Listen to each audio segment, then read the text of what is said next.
വിശ്വാസത്തിൽ ഒരു ടൈം കഴിയുമ്പോൾ ആദ്യത്തെ ഇൻസെൻറ്റീവ് തരും, ബാക്കി പിന്നെ നമ്മളെല്ലാം സ്വന്തമായിട്ട് ഏൺ ചെയ്യണം. അതിനാണ് ഉടമ്പടിയുടെ ബാക്കിയുള്ള സംഭവങ്ങളെല്ലാം ഉള്ളത്. അങ്ങനെയാണ്. ആദ്യം നിങ്ങൾ ഓർക്കരുത്, ആദ്യം കിട്ടണത് തന്നെ ഉടമ്പടിയുടെ അനുഭവമാണെന്ന് നിങ്ങൾ വിചാരിക്കരുത്. എല്ലാം അങ്ങനെയല്ല. ആദ്യം നിങ്ങളുടെ പരുവക്കേട് കണ്ടിട്ടും പരാധീനത കണ്ടിട്ടും ദൈവം കോൺട്രിബ്യൂട്ട് ചെയ്യണതാണ്. എന്ന് വെച്ചാൽ നിങ്ങളൊന്ന് പിടിച്ച് നിൽക്കുക, ഓക്സിജനൊക്കെ ഒന്ന് എടുത്തിട്ട് അല്പമൊക്കെ ബലം പ്രാപിച്ചു കഴിയുമ്പോൾ പിന്നീട് നിങ്ങൾ ഏൺ ചെയ്യണം, സമ്പാദിക്കണം. അതാണ് പറയുന്നത്. ആദ്യം എടുത്തപ്പോൾ തന്നെ ഭയങ്കര അനുഗ്രഹമായിരുന്നു, പിന്നൊരു അനക്കമില്ല. അനക്കമില്ലാത്ത ദൈവത്തിനല്ല, നിങ്ങൾക്കാണ് അനക്കമില്ലാത്തത്. എന്താ കാര്യം? നിങ്ങൾ ഓർത്ത് ഇതുപോലെ ready to eat instant breakfast പോലെ ഇങ്ങനെ പണം കുലുക്കണ മരം പോലെ ഈ സംഭവം കുലുങ്ങി വീഴത്തില്ല. നിങ്ങളോട് എന്താ പറഞ്ഞിരിക്കണം? അവൻ പറയണ പോലെ ചെയ്യുക. അതാണ് സംഭവം. അപ്പം ആദ്യത്തെ ഒരു ടൈം കഴിയുമ്പോൾ പിന്നെ ഒരു ടഫ് ടൈമാണ്. അപ്പോഴാണ് നിങ്ങൾ ഉടമ്പടി പിന്നെ കിട്ടണതെല്ലാം നിങ്ങളുടെ അവൻ പറയണ പോലെ ചെയ്തതിൻ്റെ പേരിൽ ദൈവം നിങ്ങൾക്ക് നൽകുന്ന ന്യായമായ ആനുകൂല്യങ്ങളായിരിക്കും.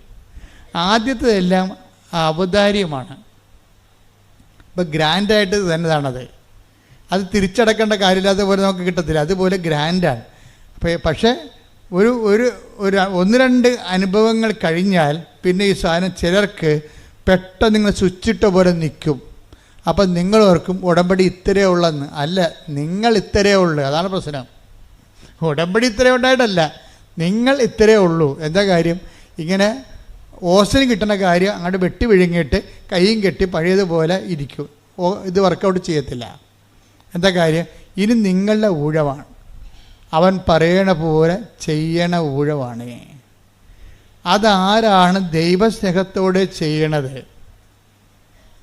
ദൈവസ്നേഹത്തോടെ ചെയ്യണമെങ്കിൽ ആദ്യം വേണ്ടത് സംശയങ്ങൾ ഇല്ലാത്ത ഒരു വിശ്വാസം രൂപപ്പെടുത്തിയെടുക്കണം. പല ആൾക്കാർക്കും വിശ്വാസമുണ്ട്, പക്ഷേ പകുതി 50% സംശയവും 50% വിശ്വാസമാണ് ഉള്ളത്. അപ്പോൾ നിങ്ങളെപ്പോഴും വിശ്വാസം വർദ്ധിപ്പിക്കാൻ വേണ്ടി പ്രാർത്ഥിക്കും. അങ്ങനെ അത് പ്രാർത്ഥിക്കുന്നത് തെറ്റില്ല. പക്ഷേ നിങ്ങൾ വിശ്വാസത്തിൻ്റെ മാത്രം മെക്കാനിസം കാണിച്ചാൽ റിപ്പയർ ചെയ്താൽ ഈ സാധനം വർക്കൗട്ട് ചെയ്യത്തില്ല. നിങ്ങളെന്താ കാര്യം? അതിൽ നിങ്ങൾ ചെയ്യേണ്ടത് സംശയം ദൂരീകരിക്കാൻ വേണ്ടി പ്രാർത്ഥിക്കണം. ഈ സംശയം ദൂരീകരിക്കണമെങ്കിൽ എന്ത് ചെയ്യണം? സ്നേഹത്തിൻ്റെ ലെവൽ കൂടിയാൽ മാത്രമേ സംശയം ദൂരീകരിക്കത്തുള്ളൂ. ചില ഭാര്യമാർക്ക് കെട്ടിയ കാലം വരെ സംശയമാണ്. എന്താ കാര്യം? ഇവിടെ വർത്തമാനം രീതികളൊന്നും അവളോട് ആത്മാർത്ഥത ഉള്ളതായിട്ട് അവൾക്ക് തോന്നിയിട്ടില്ല.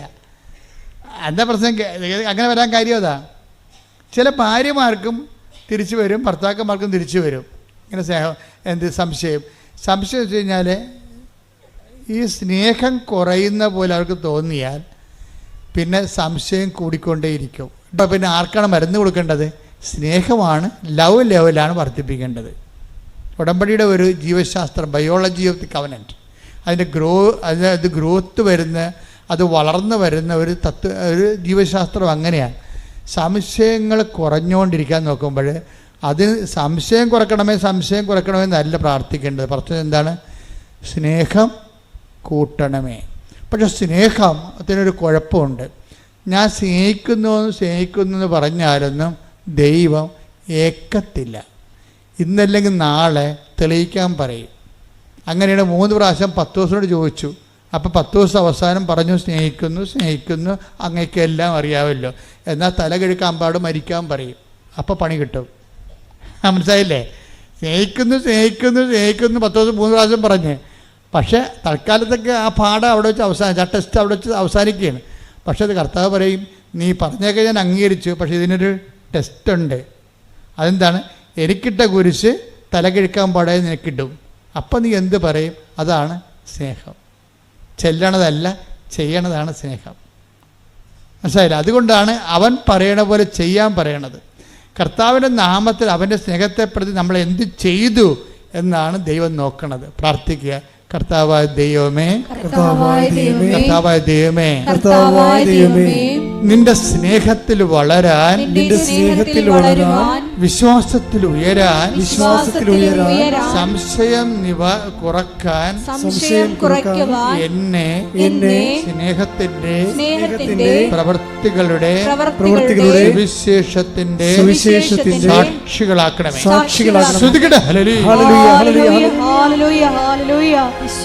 ആരാധന, വിശ്വാസം പ്രവൃത്തി പദത്തിൽ കൊണ്ടുവരുവാൻ ഈ ആരാധനയിലൂടെ ഞങ്ങളെ അഭിഷേകം ചെയ്യണമേ. Hallelujah, hallelujah.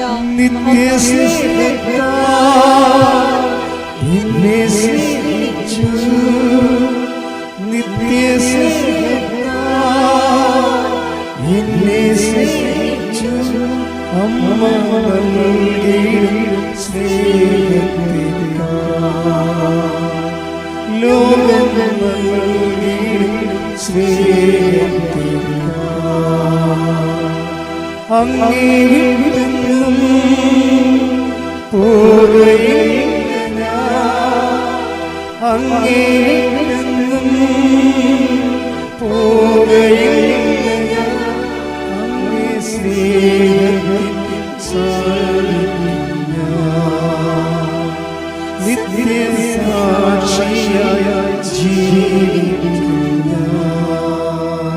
പരിശുദ്ധ പരമദിവ്യകാരുണ്യത്തിന് നേരവും ആരാധനയും സ്തുതിയും പുകഴ്ചയും ഉണ്ടായിരിക്കട്ടെ. ഇപ്പൊ നിങ്ങൾക്ക് മനസ്സിലായില്ലേ? ഉടമ്പടി അതിൻ്റെ ഉടമ്പടി നമ്മൾ ഒരു ഡ്രൈവർ ആകുമ്പോൾ തന്നെ അതിൻ്റെ മെക്കാനിസ്റ്റും ആകണം.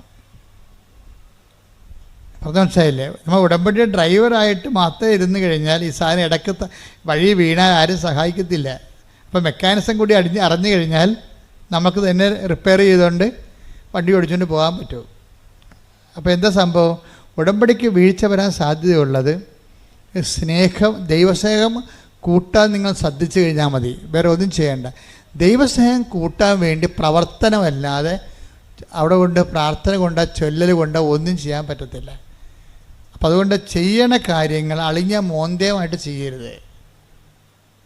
എനിക്ക് തന്നെ ഈ അളിഞ്ഞ മോന്തക്കാരെ കാണുമ്പോൾ തന്നെ എനിക്ക് പറയും, എന്താ കാര്യം? ഞാൻ പറഞ്ഞു, നിങ്ങൾ സ്മാർട്ടായിട്ട് നിൽക്ക്, മാതാവിൻ്റെ അടുത്തല്ലേ നിൽക്കണത്, അല്ല നിങ്ങൾ ചായക്കടയിലും ആശുപത്രിയിലും അല്ലല്ല നിൽക്കണത്.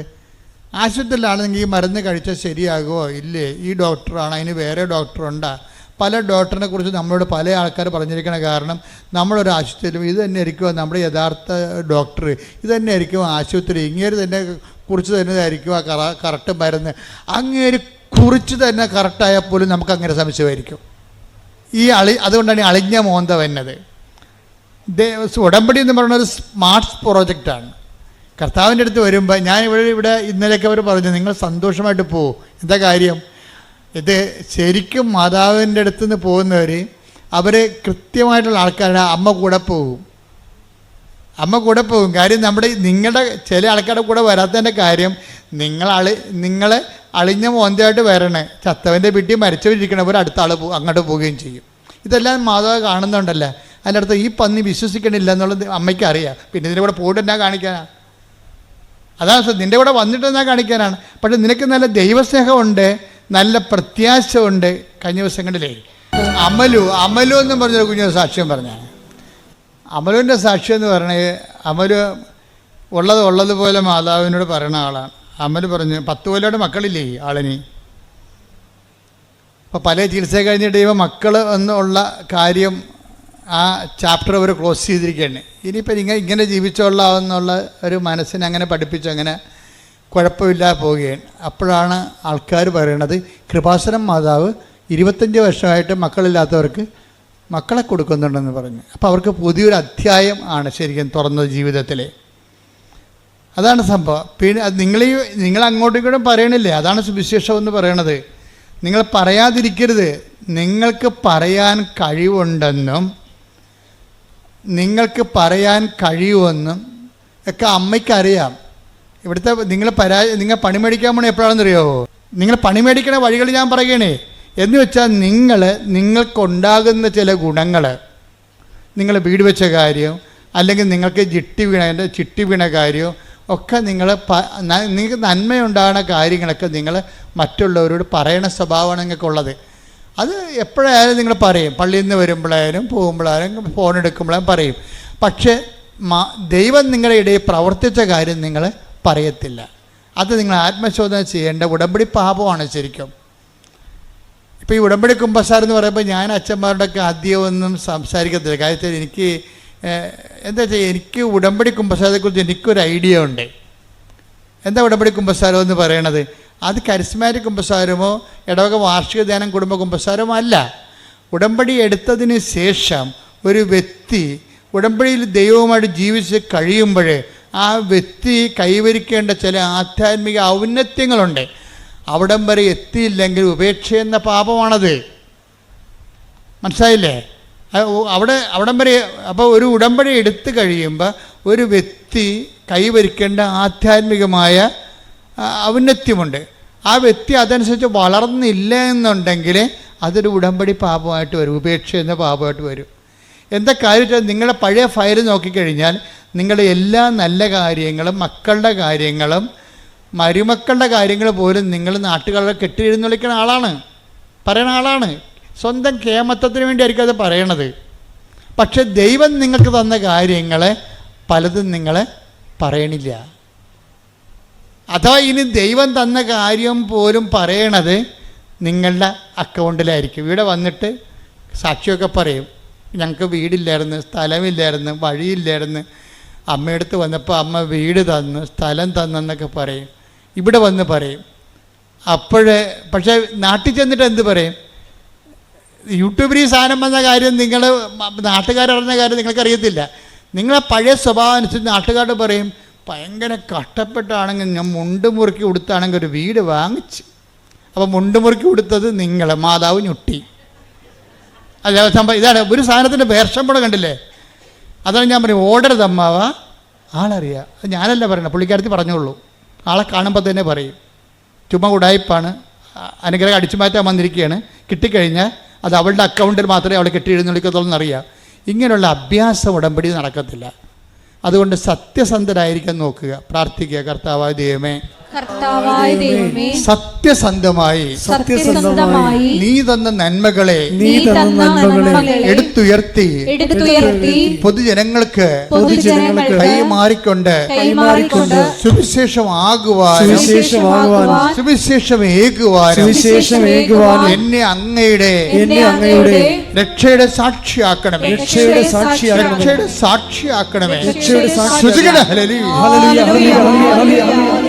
മറ്റുള്ളവരുടെ മുമ്പിൽ നീ തന്ന നന്മകൾ പ്രകീർത്തിക്കുവാൻ, ധൈര്യത്തോടെ പ്രഘോഷിക്കുവാൻ ഈ ആരാധനയിലൂടെ ഞങ്ങൾ അഭിഷേകം ചെയ്യുന്നു.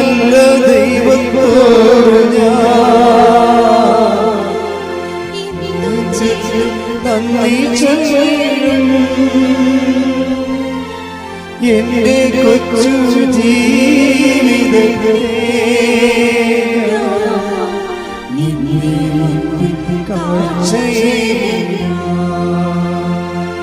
ഇത്ര നല്ല ദൈവത്തോട്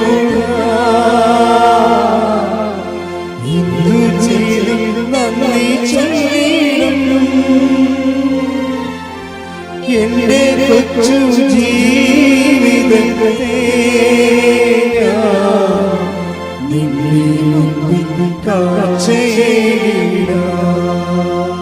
ഇപ്പോൾ ഉടമ്പടി ഒരു ടൈം ബൗണ്ട് ആയിട്ടുള്ള പ്രെയറാണ്. 90 ദിവസമാണ് ഫസ്റ്റ് യൂണിറ്റ് എന്ന് പറയണത്, ഫസ്റ്റ് യൂണിറ്റ്. അപ്പോൾ 90 ദിവസത്തിനുള്ളിൽ നിങ്ങൾക്ക് എന്ത് സംഭവിക്കുന്നു എന്നുള്ളതല്ല വിഷയം. കാഷ് കൈൻഡായിട്ട് എന്ത് സംഭവിക്കുന്നു എന്നുള്ളതല്ല, ദൈവവും നിങ്ങളും തമ്മിലുള്ള ബന്ധത്തിൽ എന്ത് സംഭവിക്കുന്നു. ഇപ്പം ഞാൻ അവളുടെ മഞ്ജുഷയുടെ അമലുവിൻ്റെ കാര്യം പറഞ്ഞില്ലേ, അമലു പെട്ടെന്നാണ് മാതാവുമായിട്ട് നല്ല സീരിയസ് റിലേഷനിൽ വന്നത്. എന്നിട്ട് മാതാവിനോട് പറഞ്ഞ എന്താ, കഴിഞ്ഞ ഡിസംബറിൽ അമലു വന്നിട്ട് പറഞ്ഞ്, അമ്മേ ഇത് ഡിസംബർ മാസമാണ്, it is a holy month, വളരെ വിശുദ്ധമായൊരു മാസമാണ്, അമ്മയ്ക്ക് ഈശ്വരനെ കിട്ടിയ മാസമാണ്, എനിക്കും ഒരു കുഞ്ഞിനെ തരണം. കണ്ട എന്ത് സിമ്പിളാണ് ആ പ്രെയർ. അവൾ ആ മാസം ഗർഭിണിയായി.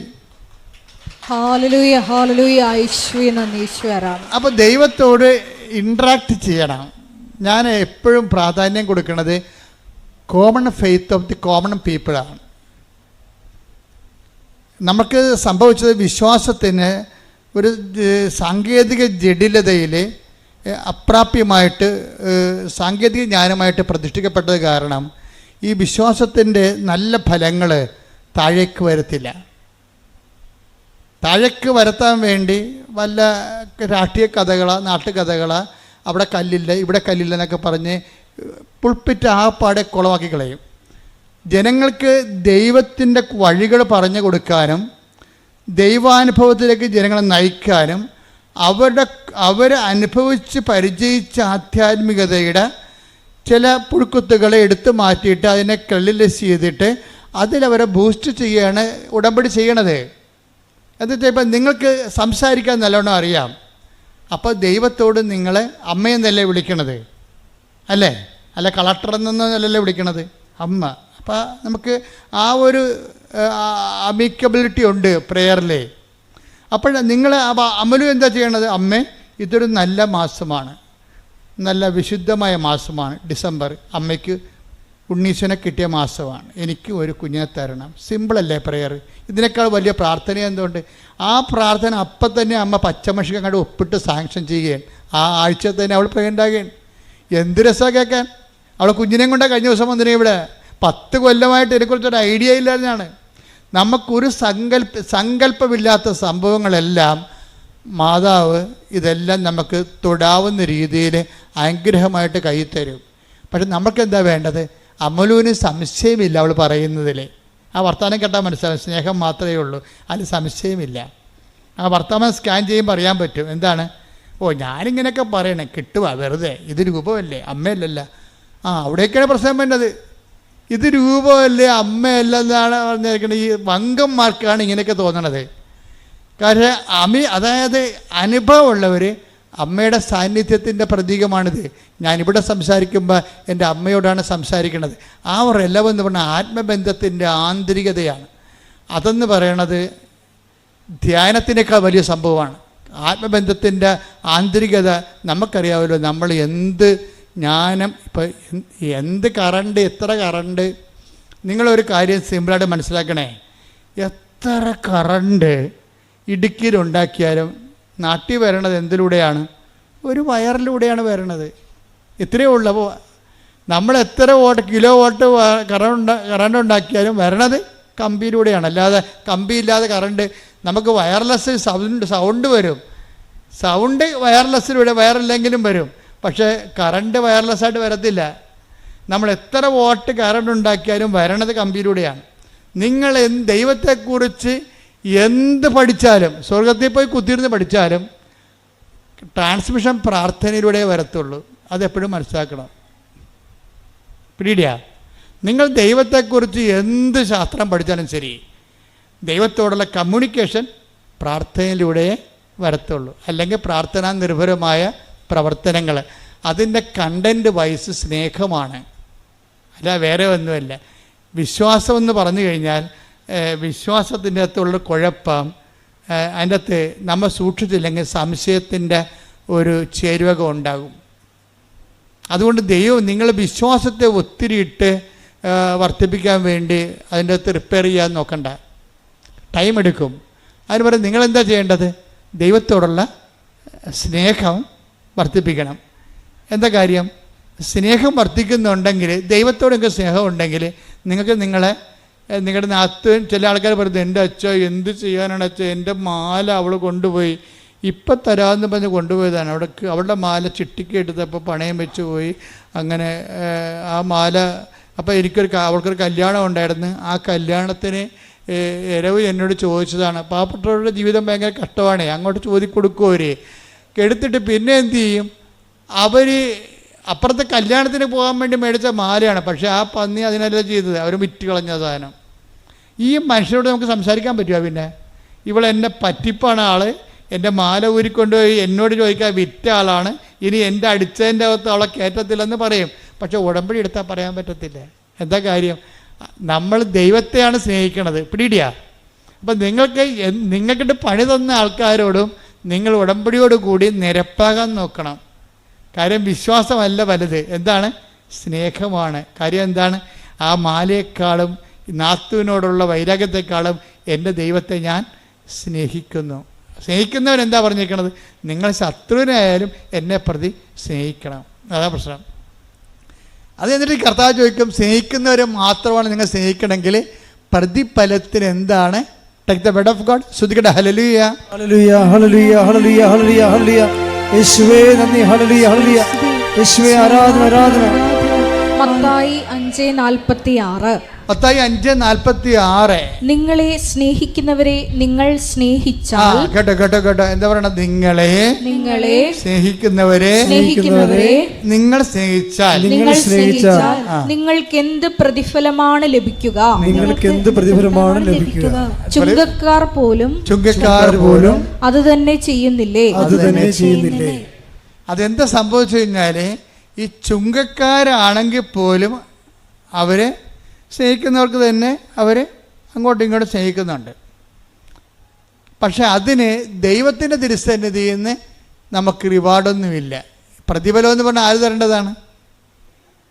ഇതാ ഞാൻ വരുന്നു, എൻ്റെ പ്രതിഫലവും കൊണ്ട് വരുന്നു എന്നാണ് പറയണത്.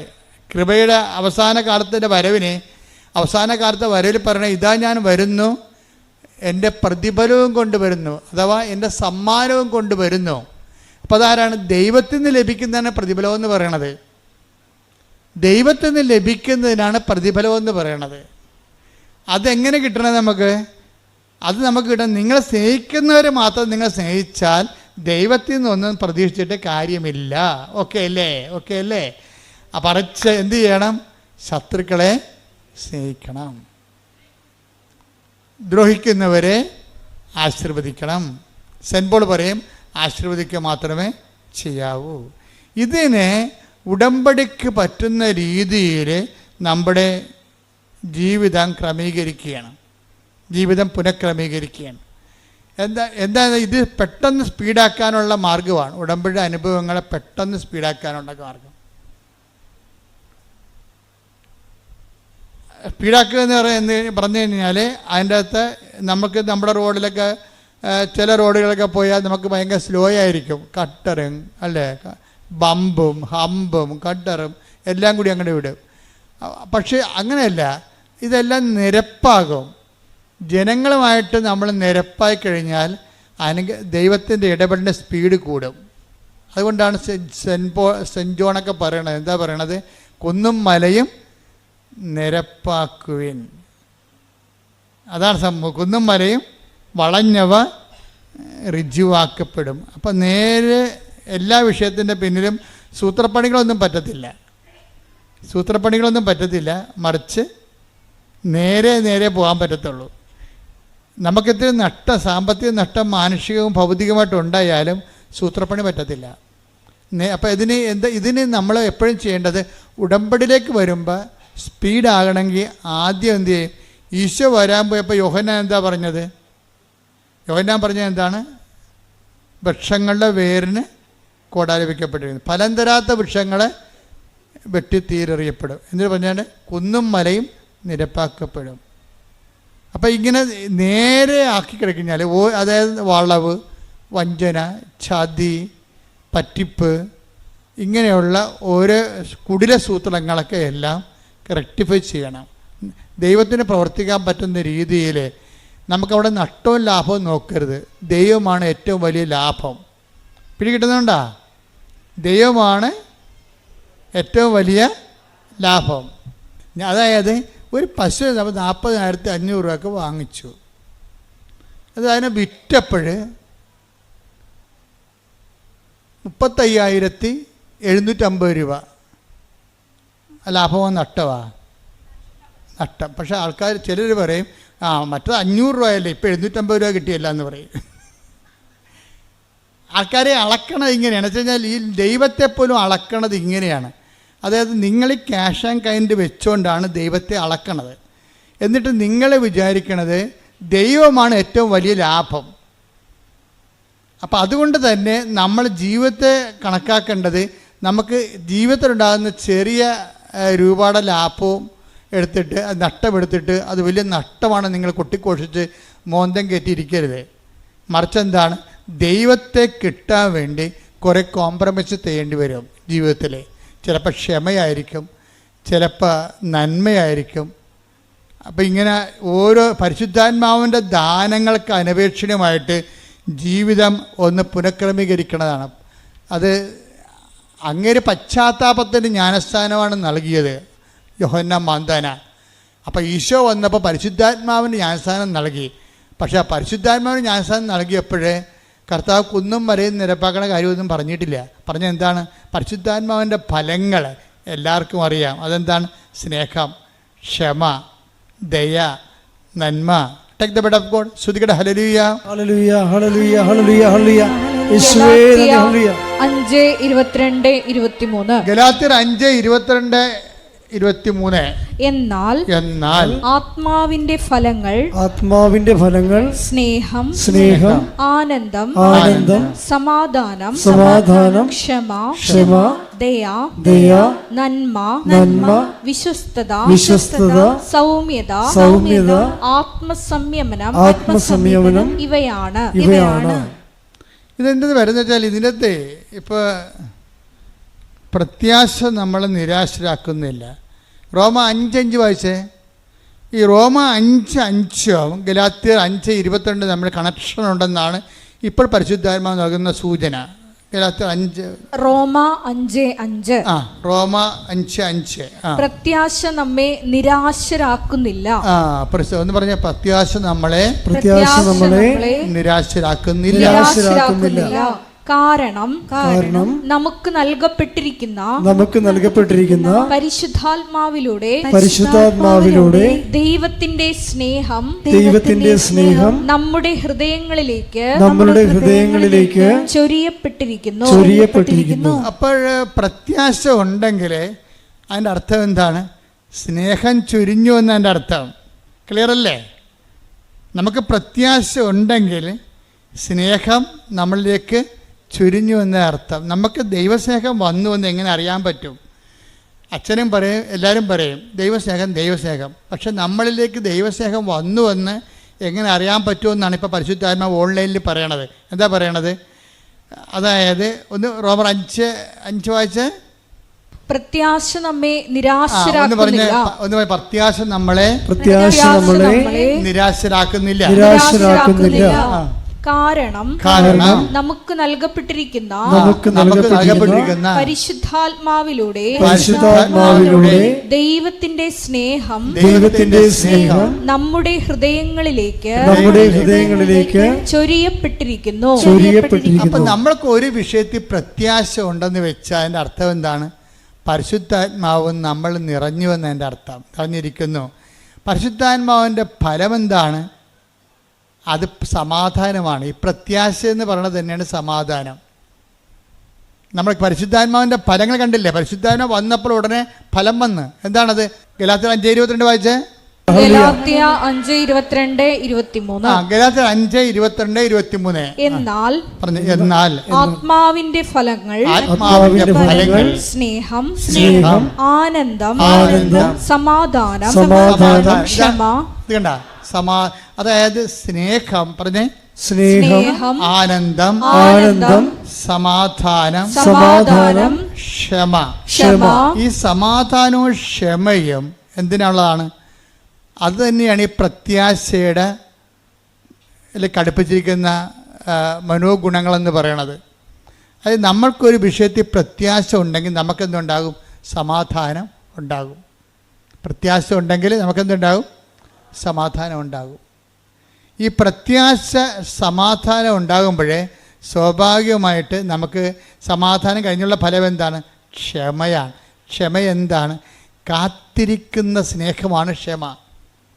ആരുടെ കാത്തിരിക്കുന്ന സ്നേഹം? ദൈവത്തിൻ്റെ സ്നേഹത്തെ കാത്തിരിക്കുന്നു.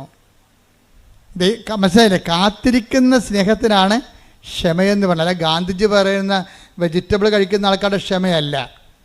ഇപ്പോൾ ഒരു സായിപ്പ് പുസ്തകം വായിച്ചുകൊണ്ടിരുന്നപ്പോൾ ഗാന്ധി വന്ന് സൗത്ത് ആഫ്രിക്കയിൽ ഗാന്ധിയുടെ കൂടെ ഇരുന്നെന്ന് പറഞ്ഞില്ലേ? അപ്പോൾ ഉടനെ വെള്ളക്കാരൻ്റെ കൂടെ കറുത്തവൻ ഇരുന്ന് കഴിഞ്ഞപ്പോൾ ഉടനെ അയാൾ അടിച്ചെന്ന് പറഞ്ഞ്. അപ്പോൾ അടിച്ചെന്ന് പറഞ്ഞപ്പോൾ ഗാന്ധി സൗമ്യമായെന്ന് പറഞ്ഞു, ശാന്തമായെന്ന് പറഞ്ഞ്. അതൊരു ക്ഷമയാണ്. അതിന് വെജിറ്റബിൾ ക്ഷമയെന്ന് പറയും. എന്ന് വെച്ച് കഴിഞ്ഞാൽ പച്ചക്കറി മാത്രം കഴിച്ച് ജീവിക്കുന്നവർക്ക് സ്വാഭാവികമായിട്ട് ക്ഷമയുണ്ടാകും. പന്നി ഇറച്ചിയും പശു ഇറച്ചി കഴിക്കുന്നവർക്ക് ചൂടുണ്ടാകും. അത് നമ്മുടെ ബോഡിയും നമ്മൾ കഴിക്കുന്ന ആഹാരവും ശരീരത്തിൻ്റെ ചൂടും അവൻ്റെ പ്രവർത്തനങ്ങളും തമ്മിൽ വ്യത്യാസമുണ്ട്. ഇന്ത്യ ഓരോരുത്തർ യുദ്ധത്തിന് പോയിട്ടില്ലല്ലോ. പോയാ അവരടുത്തും പോയാ? ഇന്ന് വരെ ഇന്ത്യക്കാരൻ യുദ്ധത്തിന് പോയിട്ടില്ല. നമ്മുടെ മേക്കെട്ട് കയറാൻ വന്നിട്ടേ ഉള്ളൂ. നമ്മളെന്താ യുദ്ധത്തിന് പോകാഞ്ഞത്? നമ്മുടെ സസ്യബുക്കുകളാണ്. ബേസിക്കായിട്ട് സസ്യബുക്കുകളാണ്. 5000 കുറച്ച് ചരിത്രം എടുത്താൽ ഓരോരുത്തരും പോയി ആക്രമിച്ച് ആരെങ്കിലും വന്നപ്പോൾ അളമുട്ടിയ തിരിഞ്ഞ് കടിക്കുമെന്ന് പറഞ്ഞാൽ നമ്മുടെ വായിക്കയറി പല്ലുണ്ടാന്ന് നോക്കിയപ്പോൾ കടിച്ചെന്നല്ലാതെ അങ്ങോട്ട് കയറി കാച്ചിട്ടില്ല. അപ്പം അങ്ങനെ സസ്യബുക്കുകൾക്ക് സ്വാഭാവികമായൊരു ക്ഷമ ഉണ്ടാകും. ആ ക്ഷമയല്ല പരിശുദ്ധാത്മാവിന് ക്ഷമ. തെറ്റിദ്ധരിക്കരുത്. പരിശുദ്ധാത്മാവിൻ്റെ ക്ഷമയെന്ന് പറയണത് പച്ചയിറച്ചി കഴിച്ചാലും എന്താണ് കിട്ടണത്? കഴിക്കാതെ ജീവിക്കാൻ പറ്റുമോ? ചൈനയിലെ ആൾക്കാർ പാമ്പ് തിന്നുന്നുണ്ട്, പട്ടിയെ തിന്നുന്ന ആൾക്കാർ വരെ ഉണ്ട്. അവിടെ അതേ കിട്ടത്തുള്ളൂ. പറഞ്ഞിട്ട് വല്ല കാര്യമുണ്ടോ? എന്താണ് കിട്ടണത് അത് തിന്ന് അവൻ ജീവിക്കുകയാണ് അവിടെ. അപ്പോൾ അതേസമയം തന്നെ ഈ ഭക്ഷണകാര്യങ്ങളിൽ വരുന്ന ക്ഷമയെക്കുറിച്ചുള്ള പരിശുദ്ധാത്മാവ് പറയണത്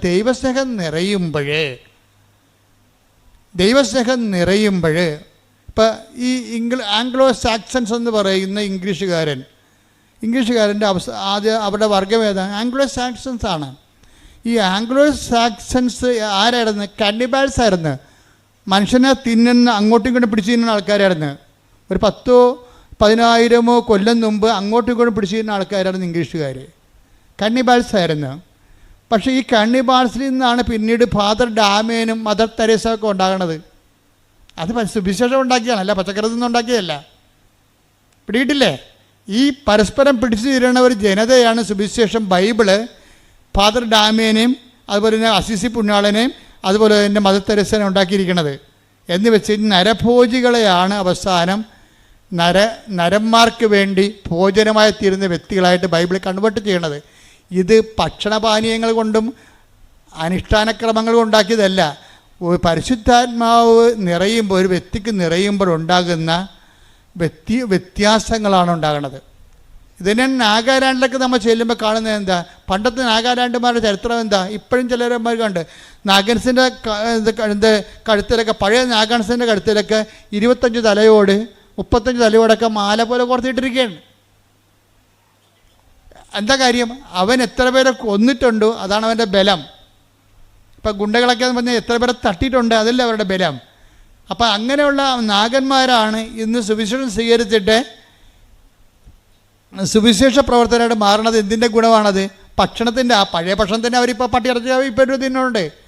പക്ഷെ ഭക്ഷണമല്ല ഇവിടുത്തെ പ്രശ്നം. എന്താ കാര്യം? അവർ ഭക്ഷിക്കാനുള്ള സംഭവം ഭക്ഷിച്ചു. എന്താണ്? കർത്താവിൻ്റെ ശരീരം, യഥാർത്ഥ വചനം ഭക്ഷിച്ച് കഴിയുമ്പോൾ പരിശുദ്ധാത്മാവ് ഇറങ്ങി വരും. വചനം നിങ്ങൾ പ്രാവർത്തികമാക്കി കഴിയുമ്പോൾ അത് ഭക്ഷിച്ചതിന് തുല്യമാണ്. അപ്പോഴെന്ത് ചെയ്യും? നിങ്ങൾ പരിശുദ്ധാത്മാവ് നിങ്ങളിലേക്ക് വരും. അപ്പോൾ നിങ്ങൾ എന്ത് പറ്റും? പരിശുദ്ധാത്മാവിൻ്റെ ഫലങ്ങളുണ്ടാകും. അതെന്താണ്? സമാധാനം, പിന്നെന്താണ്? ക്ഷമ. എന്ന് വെച്ചാൽ കാത്തിരിക്കുന്ന സ്നേഹം. ആരുടെ സ്നേഹമാണ്? എൻ്റെ ദൈവത്തിൻ്റെ സ്നേഹം. എൻ്റെ ജീവിതത്തിൽ കർത്താവ് ഇടപെടാൻ പോകുന്നു. പക്ഷേ എൻ്റെ മക്കളെ, ഞാനൊരു കാര്യം നിങ്ങളോട് തുറന്ന് പറയണം കേട്ടോ. ഈ സ്നേഹം, ക്ഷമ അല്ലെങ്കിൽ സമാധാനം എന്ന് പറയണത് വരാൻ പോകുന്ന കാര്യങ്ങളെ കുറിച്ചുകൊണ്ട് പരിശുദ്ധാത്മാവ് നമുക്കൊരു നോട്ട് തരും. അങ്ങനെയാണ് നമുക്ക് സമാധാനം ഉണ്ടാകണത്. സുവിശേഷത്തെ സമാധാനം എന്ന് പറഞ്ഞാൽ അതാണ്. എന്ന് വെച്ചാൽ നമ്മൾ സുവിശേഷം ജീവിച്ച് കഴിയുമ്പോൾ, ദൈവത്തിൻ്റെ സ്നേഹത്തിൻ്റെ വക്താക്കളായി കഴിയുമ്പോൾ, പരിശുദ്ധാത്മാവ് വരാൻ പോകുന്ന കാര്യങ്ങളെക്കുറിച്ച് നമുക്കൊരു നോട്ട് തരും. അങ്ങനെയല്ല നമുക്ക് കാത്തിരിക്കുന്ന സ്നേഹമല്ലേ സമാധാനം. അപ്പം നമുക്ക് സംഭവിക്കാൻ പോകുന്ന കാര്യങ്ങളെക്കുറിച്ച് നമ്മൾക്ക് പരിശുദ്ധാത്മാവ് ഒരു നോട്ട് തരുമ്പോൾ നമ്മൾ സമാധാനമായിട്ടിരിക്കും. അതുകൊണ്ടാണ് ഇസ്രായേൽക്കാർ അങ്ങോട്ടും ഇങ്ങോട്ടും കാണുമ്പോഴും, ചിലർ മുസ്ലിംസ് അങ്ങോട്ടും ഇങ്ങോട്ടും കാണുമ്പോഴൊക്കെ ഈ സലാമൊക്കെ പറയും, ഷാലോം എന്ന് പറയും.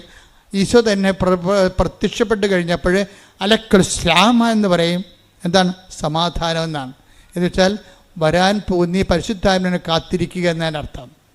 അലക്കുസ്ലാമ, നിങ്ങൾക്ക് സമാധാനം എന്ന് വെച്ചതിൻ്റെ അർത്ഥമാണ്. പിന്നെ എന്താ പറയുക? അലക്കുസ്ലാമ എന്ന് ഈശോ 7 പ്രാവശ്യം പറയും. 7 പ്രാവശ്യം പറഞ്ഞതിന് ശേഷം എന്താ പറയണത്? സ്ലാമ എന്ന് വെച്ച് കഴിഞ്ഞാൽ സമാധാനം, എന്ന് വെച്ച് കഴിഞ്ഞാൽ കാത്തിരിക്കുക, കാത്തിരിക്കുന്ന സ്നേഹം. ദൈവത്തിൻ്റെ പരിശുദ്ധാത്മാവ് നിങ്ങളിലേക്ക് വരാൻ പോകുന്നു. അപ്പോൾ ശ്രാമ എന്ന് ഈശോ പറഞ്ഞതിന് ശേഷമാണ് പറയണത്, ഞാൻ എൻ്റെ പിതാവിനോട് ചോദിക്കുകയും നിത്യം നിങ്ങളോടുകൂടി ആയിരിക്കുവാൻ മറ്റൊരാശ്വാസകനെ നിങ്ങൾക്ക് അയച്ചു തരികയും ചെയ്യും. ആശ്വാസകൻ എന്ത് ചെയ്യും? കർത്താവ് പറഞ്ഞിട്ടുണ്ട്, വരാൻ പോകുന്ന കാര്യങ്ങൾ നിങ്ങളോട് സംസാരിക്കും. Take the word of God. യോഹന്നാൻ 16:14. അവൻ സ്വമേധയാ ആയിരിക്കുകയില്ല സംസാരിക്കുന്നത്. പറഞ്ഞ അവൻ സ്വമേധയാ ആയിരിക്കുകയില്ല സംസാരിക്കുന്നത്. അവൻ കേൾക്കുന്നത് മാത്രം സംസാരിക്കും. അവൻ കേൾക്കുന്നത് മാത്രം സംസാരിക്കും. വരാനിരിക്കുന്ന കാര്യങ്ങൾ അവൻ നിങ്ങളെ അറിയിക്കും. അവൻ എനിക്കുള്ളവയിൽ നിന്ന് സ്വീകരിച്ച്. ഓക്കെ, എന്താ പ്രശ്നം വെച്ച് കഴിഞ്ഞാൽ നോക്കി ആ വാക്ക് നോക്കി, അതായത് ഒന്ന് ഏറ്റു പറഞ്ഞ വരാനിരിക്കുന്ന കാര്യങ്ങൾ അവൻ നിങ്ങളെ അറിയിക്കും. അപ്പൊ നിങ്ങൾ ഇന്റൻഷൻ വെക്കരുത്. 6 കാര്യങ്ങൾ പറയാൻ പറഞ്ഞില്ലേ? അപ്പൊ പണ്ടൊക്കെ ഞാൻ പറയാമായിരുന്നു, ഞാൻ ഇടയ്ക്ക് പറയാൻ മറന്നുപോയതാ. ഇപ്പൊ ആൾക്കാർ 6 കാര്യത്തിന് 7 കാര്യം എഴുതി വെക്കും. അതാണ് പ്രശ്നം. ഒരു കോളം വിട്ടാൻ പറയുമായിരുന്നു. 6 കാര്യങ്ങൾ ഒരു കോളം ഒന്നും എഴുതരുതെന്ന് പറയുമായിരുന്നു. എന്താ കാര്യം? അത് പരിശുദ്ധാത്മാവിൻ്റെ കോളമാണ്. അവിടെ പരിശുദ്ധാത്മാവാണ് വരേണ്ടത് അവിടെ. കാര്യം പരിശുദ്ധാത്മാവ് വന്ന എന്താ ഗുണമെന്ന് പറഞ്ഞാൽ, പരിശുദ്ധാത്മാവ് വന്ന വരാനിരിക്കുന്ന കാര്യങ്ങൾ 16-14 വർക്കൗട്ട് ചെയ്യും. എന്താ പറഞ്ഞത്? വരാനിരിക്കുന്ന കാര്യങ്ങൾ. യോഹന്നാൻ 16:14 എന്താണത്?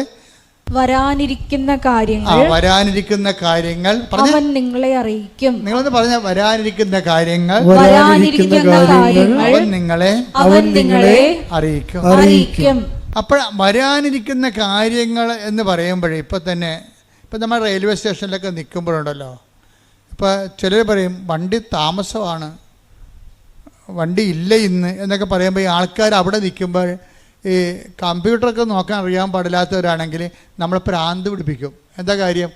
ഇന്ന് വണ്ടി ഇല്ലെന്നാണ് തോന്നുന്നത്, ആ വണ്ടി ഇല്ലെന്ന് തോന്നണം. അപ്പോഴാണ് കുറച്ച് കഴിയുമ്പോഴാണ് നമ്മൾ ആ കമ്പ്യൂട്ടറെ ആ വണ്ടിയുടെ നമ്പർ കുത്തി കഴിയുമ്പോഴാണ് ആ വണ്ടി നമുക്ക് ആലപ്പുഴ പോകേണ്ടതാണ്. ഇപ്പം നമ്മൾ തൃശ്ശൂർ നിൽക്കുകയാണ്, ആ വണ്ടി തൃശ്ശൂരിന് വടക്കാഞ്ചേരി എത്തിയെന്ന് കാണിക്കും അവിടെ. അപ്പോൾ വരാനിരിക്കുന്ന കാര്യങ്ങൾ അറിയുമ്പോൾ നമുക്ക് സമാധാനം കിട്ടത്തില്ലേ? ഇല്ലേ? തൃശ്ശൂർ വണ്ടി ഇല്ലെന്നൊക്കെ പറഞ്ഞപ്പോൾ പക്ഷേ വാച്ച് നോക്കി ഇനി അടുത്ത വണ്ടിക്ക് പോകണമല്ലോ, നടന്ന് പോകണ, ബസ്സിന് പോകണമെന്നൊക്കെ ചോദിച്ചാൽ നമുക്ക് സമാധാനം പോയിരിക്കുകയല്ലേ? അപ്പോഴാണ് കമ്പ്യൂട്ടറിൽ നമ്മൾ വണ്ടിയുടെ നമ്പർ അടിക്കണത്. അപ്പോൾ എന്താ പറയും? വടക്കാഞ്ചേരി എന്ന് കാണിക്കും. അപ്പോൾ തൃശ്ശൂർ നിൽക്കുന്ന പാർട്ടി കുഴപ്പമില്ല, ഇനിയിപ്പോൾ അരമണിക്കൂറിൽ വണ്ടി ഇവിടെ വരും. വരാതിരിക്കുമ്പോൾ അപ്പോൾ നമുക്ക് എന്താ സംഭവിച്ചത്? നമുക്ക് സമാധാനം കിട്ടി. അതാണ് ഈ പറയണത്. അപ്പോൾ സമാധാനവും പരിശുദ്ധാത്മാവും തമ്മിൽ ബന്ധമുണ്ട്. എങ്ങനെയുള്ള ബന്ധമാണ്? വരാൻ പോകുന്ന കാര്യങ്ങൾ അവൻ നിങ്ങളെ അറിയിക്കും. ഇപ്പം ക്ഷമയെന്ന് പറഞ്ഞാൽ എന്താണ്? കാത്തിരിക്കുന്ന സ്നേഹം. അപ്പം ക്ഷമയും സമാധാനവും ഒരു സംഭവം തന്നെയാണ്.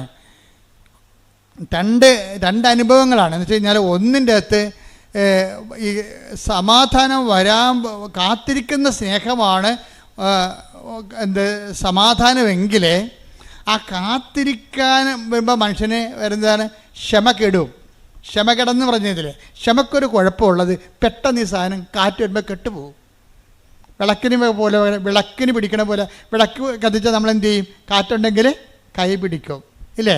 ഈ കൈ പിടിക്കുന്ന പരിപാടിക്കാണ് ക്ഷമ, സഹിക്കുന്ന സ്നേഹമെന്ന് പറയണത്. ക്ഷമയെന്ന് പറഞ്ഞാൽ എന്താണ്? സഹിക്കുന്ന സ്നേഹമാണ്. കാത്തിരിക്കുന്ന സ്നേഹം തന്നെയാണ്, പക്ഷേ അതിൻ്റെ അകത്ത് കാത്തിരിക്കുന്ന സ്നേഹം സമാധാനമാണ്, സഹിക്കുന്ന സ്നേഹം ക്ഷമയാണ്. അപ്പോൾ ഈ കാത്തിരിക്കുന്ന സ്നേഹത്തിന് ചില സമയത്ത് ഇത്തിരി നീട്ടം കൂടിപ്പോയി കഴിഞ്ഞാൽ നമുക്കൊരു ക്ഷമകേട് വരും. ആ ക്ഷമകേട് വരാൻ വേണ്ടി എന്തു ചെയ്യും? നമ്മൾ ക്രിസ്തുവിൻ്റെ നാമത്തിലേക്ക് നമ്മുടെ ക്ഷമകേട് നമ്മൾ അക്കൗണ്ട് ചെയ്യും.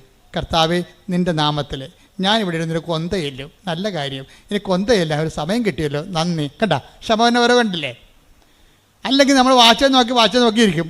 അല്ലെന്നുണ്ടെങ്കിൽ നമുക്ക് ക്ഷമയുള്ളവനാണെങ്കിൽ, കർത്താവിൻ്റെ ക്ഷമ പരിശുദ്ധാന് ഫലമുള്ളവനാണെങ്കിൽ നമ്മൾ അവിടെ നിന്ന് ജപമാല ചെല്ലും. നമ്മളെന്ത് ചെയ്യും? എന്നിട്ട് നമ്മളോട് ഈ എവിടെയെല്ലാം കർത്താവിന് കാലുകുത്താൻ പറ്റണില്ല ആ രാജ്യങ്ങളെല്ലാം നമ്മളെ സമർപ്പിച്ച് പ്രാർത്ഥിക്കും.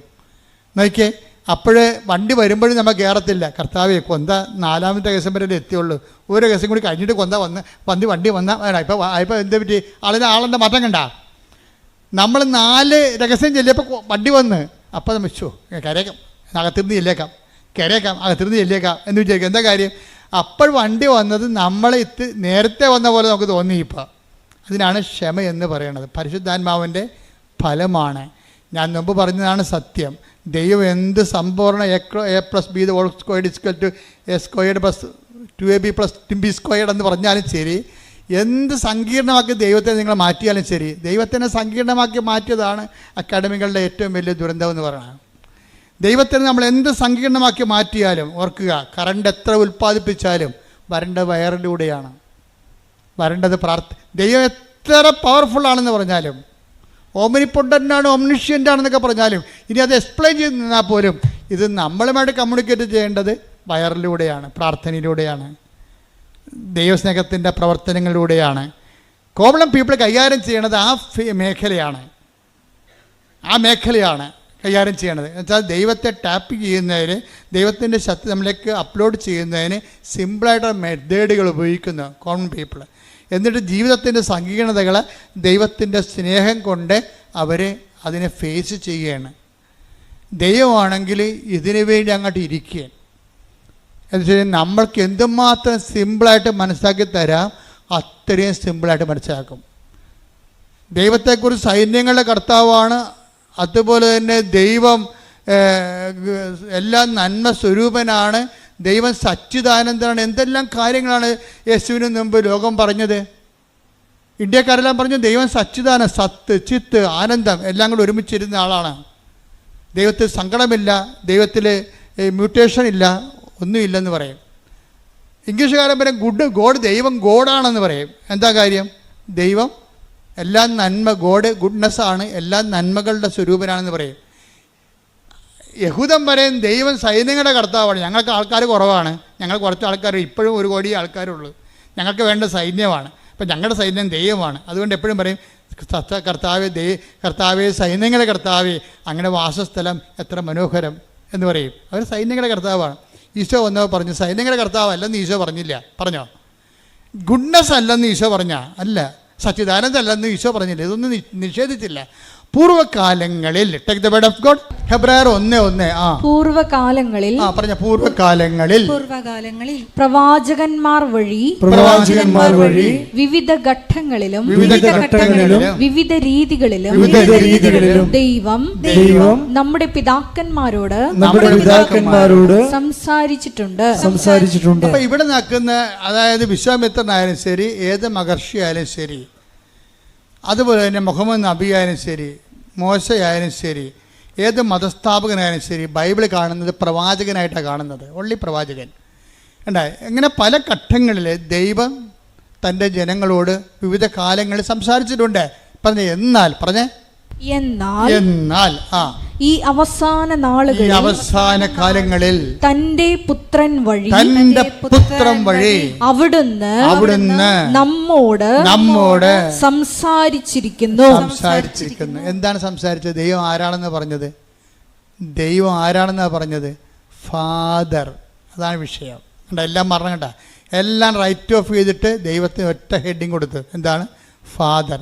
പ്രാർത്ഥിക്കാൻ പറയുമ്പോൾ പറയും കർത്താവേ ഞങ്ങൾക്ക് ദൈവത്തോട് പ്രാർത്ഥിക്കണം. അപ്പോൾ പറയും പ്രാർത്ഥിക്കുമ്പോൾ ഇങ്ങനെ പ്രാർത്ഥിക്കുക, സ്വർഗ്ഗസ്ഥനായ ഞങ്ങളുടെ പിതാവേ.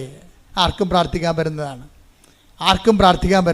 അപ്പോൾ ദൈവം പിതാവാണെന്ന് പറയുമ്പോഴേ എന്ത് പിതാവാണ്? തൻ്റെ ഏകജാതിനെ നൽകാൻ തക്ക വിധം അത്രമാത്രം നമ്മളെ സ്നേഹിക്കുന്ന യേശുക്രിസ്തുവിന്റെ പിതാവാണ്. കൈയടിക്കട്ടെ, ശ്രദ്ധിക്കട്ടെ.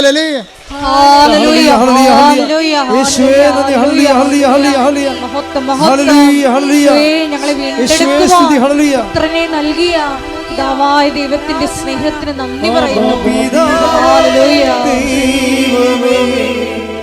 അവിടുത്തെ രാജ്യം വരേണമേ, അങ്ങേ തിരുഹിതം ഭൂമിയിൽ എന്നും നിറവേറേണമേ.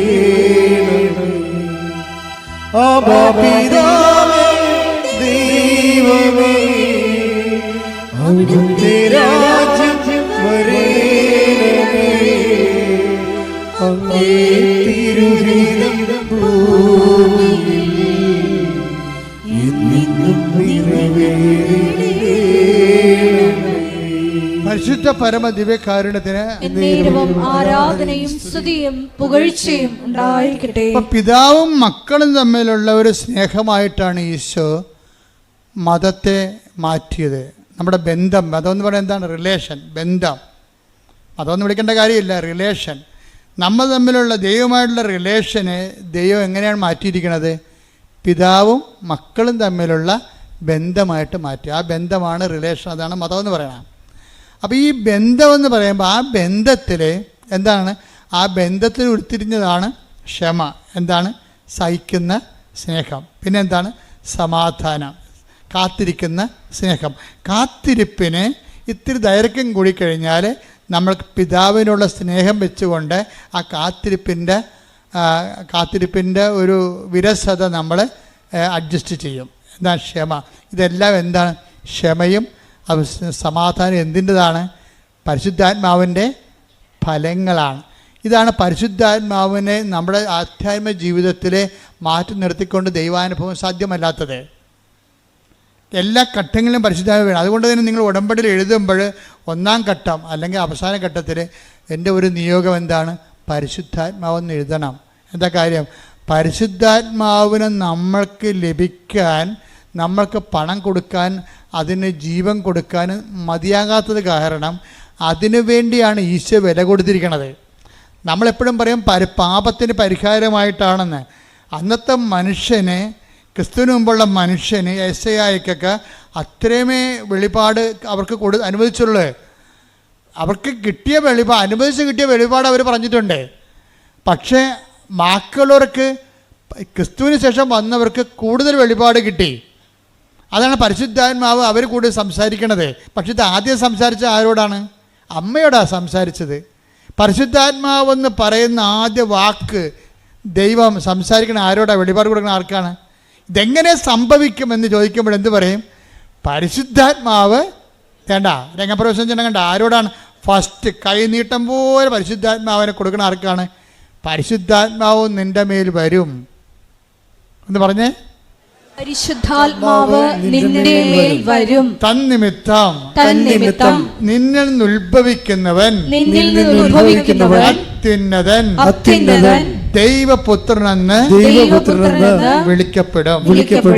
അപ്പൊ പരിശുദ്ധാത്മാവ് നിന്റെ മേൽ വരുമെന്ന് പറയണ ആ സെക്കൻഡില് തന്നെ എന്ത് സംഭവിക്കും? മറിയത്തിലെ സംശയമില്ലാതെ വിശ്വസിക്കും മറിയം. അവിടെയാണ് വിഷയം. മറിയം അമലോത്ഭവയാണെന്ന് പറയാൻ കാരണം ഈ പാപത്തിൻ്റെ ലാഞ്ചനകളോ പാപത്തിൻ്റെ പ്രകൃതിയോ പാപത്തിൻ്റെ ശീലങ്ങളോ ഉണ്ടെങ്കിൽ അതിൻ്റെ കൂടെ വരുന്നതാണ് സംശയം. അതാണ് വിഷയം. അപ്പം അതുകൊണ്ടാണ് ഉടമ്പടിയിൽ 2 ആഴ്ച ഒരിക്കൽ കുമ്പസാരിക്കണമെന്നും കുമ്പസാരിക്കാൻ പറ്റാത്ത അതിനുള്ള സംവിധാനം ഇല്ലാത്ത ആൾക്കാർ വിശുദ്ധിയോടെ ജീവിക്കണമെന്ന് പറഞ്ഞതിൻ്റെ കാരണം അതാണ്. എന്താ കാരണം വെച്ച് കഴിഞ്ഞാൽ ദൈവസ്നേഹത്തിൻ്റെ കൂടെ തന്നെയാണ് ഇതുപോലെ നമ്മൾക്ക് ദൈവത്തോടുള്ള ഒരു നിഷ്കളങ്കമായ സ്നേഹമില്ലെങ്കിൽ, അതായത് ദൈവത്തോടെ സ്നേഹം എന്ന് പറയുമ്പോഴേ തൻ്റെ നിഷ്കളങ്കമായിരിക്കണം. അത് വേറെ ഉദ്ദേശം വെച്ചുള്ള സ്നേഹമായിരിക്കരുത്. എഫെസസ് 1:4 എടുത്ത് തന്റെ മുമ്പാകെ, എഫെസസ് 1:4 തൻ്റെ മുമ്പാകെ സ്നേഹത്തിൽ പരിശുദ്ധരും. സംഭവം ഉണ്ടായി. തൻ്റെ മുമ്പാകെ സ്നേഹത്തിൽ പരിശുദ്ധരും. അതിൻ്റെ വേറെ ഉദ്ദേശമൊന്നും ഇല്ലാത്ത സ്നേഹമാണ്. അതാണ് പരിശുദ്ധ സ്നേഹം എന്ന് പറയണത്. സ്നേഹം പല അളട്രേറ്റഡ് സ്നേഹമുണ്ട്, വേറെ എന്തൊക്കെ കലർപ്പുള്ള സ്നേഹമുണ്ട്. ഇതങ്ങനല്ല. തൻ്റെ മുമ്പാകെ സ്നേഹത്തിൽ പരിശുദ്ധരും നിഷ്കളങ്കരുമായിരിക്കാൻ ലോകസ്ഥാപനത്തിന് മുമ്പ്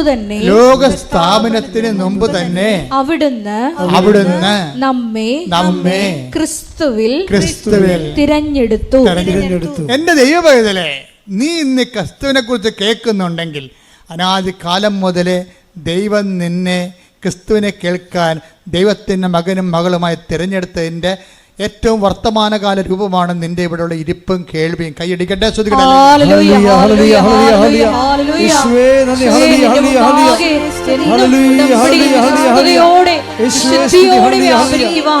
ആരാധനയിലൂടെ ഞങ്ങളെ അഭിഷേകം ഒരുമിച്ച് പാടുക.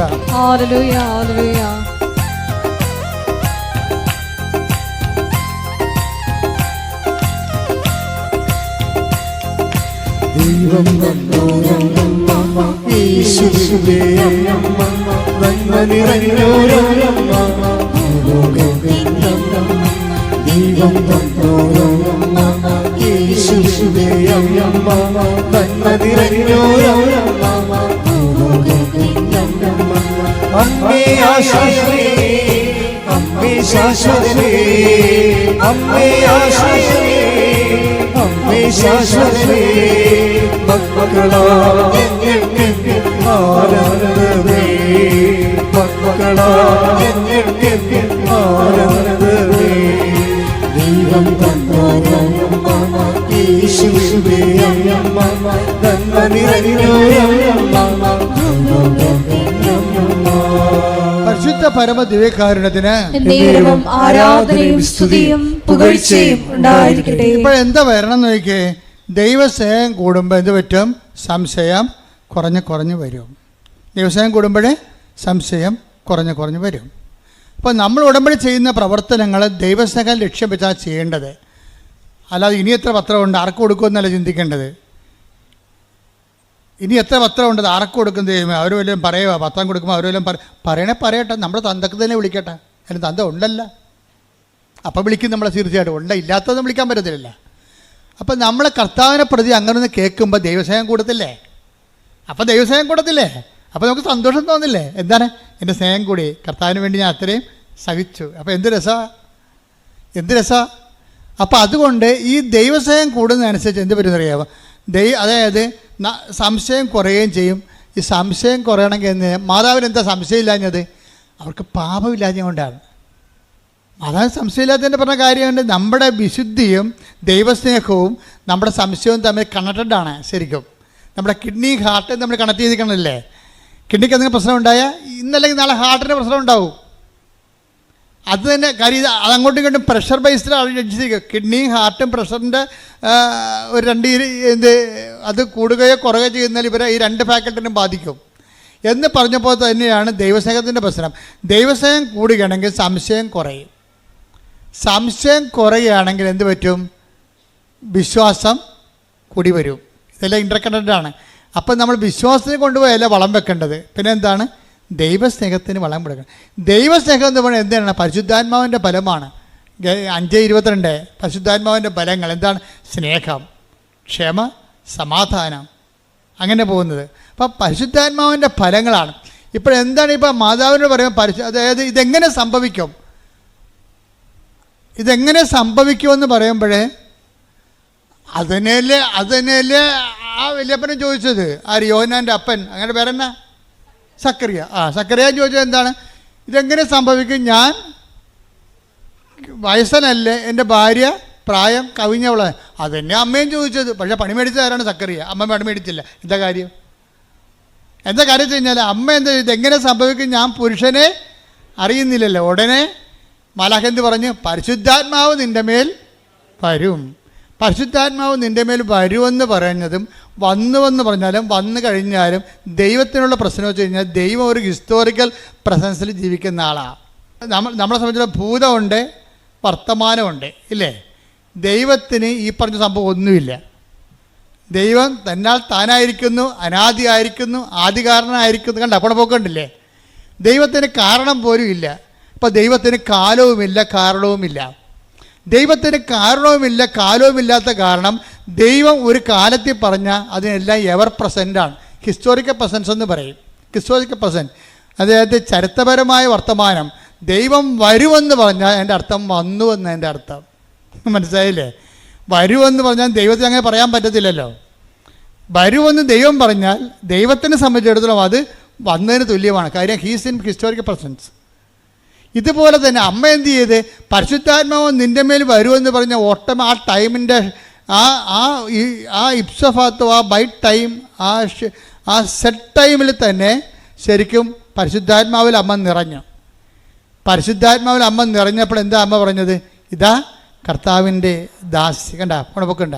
അതായത് എന്തുമാത്രം പാപം കുറഞ്ഞിരിക്കുന്നുവോ അത്രയും വെളിപാടുകളെ സ്വീകരിക്കാനും സംശയം കുറയാനും കൃപയും നിറയാനും ഇടയാകും. അപ്പം നമ്മൾ കൃപാസനം പാപത്തെ ഇങ്ങനെ പരിശുദ്ധാത്മ കിട്ടാനുള്ള ഇടപാടായിട്ട് ഇങ്ങനെ എണ്ണി പെറുക്കി അങ്ങനെ ഞാൻ പ്രസംഗിക്കാറില്ല. ഇത് ഉടമ്പടിയുമായിട്ട് ബന്ധപ്പെട്ട് ആധ്യാത്മിക ജീവിതം പരിപോഷിപ്പിക്കുന്നതിൻ്റെ ആവശ്യത്തിലേക്കായിട്ട് ഞാൻ ദൈവസ്നേഹത്തിന് പ്രാധാന്യം കൊടുത്താണ് സംസാരിക്കണത്. ദൈവസ്നേഹത്തിന് പ്രാധാന്യം കൊടുത്ത് സംസാരിക്കുമ്പോൾ പരിശുദ്ധാത്മാവിൻ്റെ ഒന്നാമത്തെ ബലം സ്നേഹമാണ്. ദൈവസ്നേഹത്തെ പരിശുദ്ധാത്മാവിൻ്റെ ഫലമായിട്ട് അവതരിപ്പിക്കുമ്പോൾ സ്വാഭാവികമായിട്ടും പരിശുദ്ധാത്മാവിന് പ്രാധാന്യമുള്ളത് കാരണം എന്ത് പറ്റും? പാപം. അതാണ് ഇതെങ്ങനെ സംഭവിക്കും, ഞാൻ പുരുഷനെ അറിയുന്നില്ലെന്ന് പറയുമ്പോൾ അമ്മയ്ക്ക് പെട്ടെന്ന് മനസ്സിലാകും എന്താണ് പരിശുദ്ധാത്മാവ് നിൻ്റെ മേൽ വരുമെന്ന് പറയാം അല്ലേ. പരിശുദ്ധാത്മാവ് നിൻ്റെ മേൽ വരുമെന്ന് പറയുമ്പോൾ അമ്മയെ സംബന്ധിച്ചിടത്തോളം ഒരു കൺഫ്യൂഷനുമില്ല. അമ്മയ്ക്ക് പരിശുദ്ധാത്മാവ് ജ്ഞാനം കൊടുത്തിട്ട് പറയും, മേരി ഇന്ന് വരെ പറഞ്ഞതെല്ലാം കർത്താവിൻ്റെ ആത്മാവ് ദൈവത്തിൻ്റെ ആത്മാവെന്ന് നിന്നോടാണ് ആദ്യമായിട്ട് ഈ വെളിപാട് പറയണത്. പരിശുദ്ധാത്മാവിന് പരിശുദ്ധാത്മാവ് എന്നുള്ള പേരുള്ളത് ഇപ്പോഴാണ്. പണ്ട് ആദി ദൈവം ആകാശം ഭൂമിയിൽ സൃഷ്ടിച്ചു, ഭൂമി രൂപരഹിതമായിരുന്നു, ആഴത്തിന് മീതെ അന്ധകാരം വ്യാപിച്ചിരുന്നു, അന്ധകാരത്തിന് ജലപ്പരപ്പിലൂടെ ദൈവത്തിൻ്റെ ആത്മാവ്. പരിശുദ്ധാത്മാവല്ലേ? ആണ്. പക്ഷെ അവിടെ വിളിക്കണത് എന്താണ്? ദൈവത്തിൻ്റെ ആത്മാവ്. എസെക്കിയേൽ 37 വിളിക്കണത് എന്താണ്? കർത്താവിൻ്റെ ആത്മാവിനെ മരുഭൂമിയിലേക്ക് കൂട്ടിക്കൊണ്ടുപോയി, മനുഷ്യപുത്ര നീ എന്ത് കാണുന്നു? ഞാൻ പറഞ്ഞു, അസ്ഥികൂടങ്ങൾ. അവ ജീവിക്കുമോ? കർത്താവെ അങ്ങയ്ക്കറിയാം. അവിടെ എന്താണ്? കർത്താവിൻ്റെ ആത്മാവാണ്. അപ്പോൾ ദൈവത്തിൻ്റെ ആത്മാവ്, കർത്താവിൻ്റെ ആത്മാവ്. മറിയത്തോട് പറയുമ്പോഴാരും പരിശുദ്ധാത്മാവെന്ന് പറയും. പരിശുദ്ധാത്മാവ് എന്താ കാര്യം? അടി തുടങ്ങാൻ പോകണമെന്നതിൻ്റെ അർത്ഥം ആർക്കാ മനസ്സിലാകാത്തത്? മനസ്സിലാകുന്നതിന് ശരിക്കും മനസ്സിലായിട്ടുണ്ട്. അടി തുടങ്ങാൻ പോകണം. എന്താണ്? നിനക്ക് സ്ത്രീക്കും തമ്മിലും നിൻ്റെ സന്തതിക്കും സ്ത്രീയുടെ സന്തതിക്കും തമ്മിലും ഞാൻ ശത്രുത ഉളവാക്കും. അശുദ്ധാത്മാവിൻ്റെ അവതാരമായിട്ടല്ല മറ്റേ പാപരൂപം വരണത്.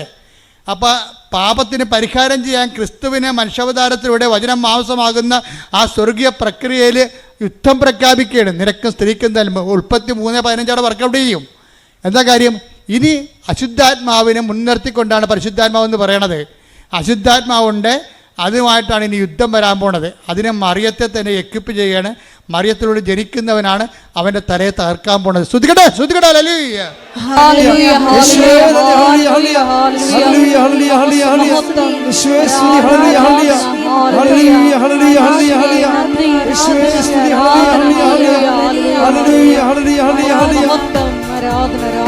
ഹല്ലേലൂയ.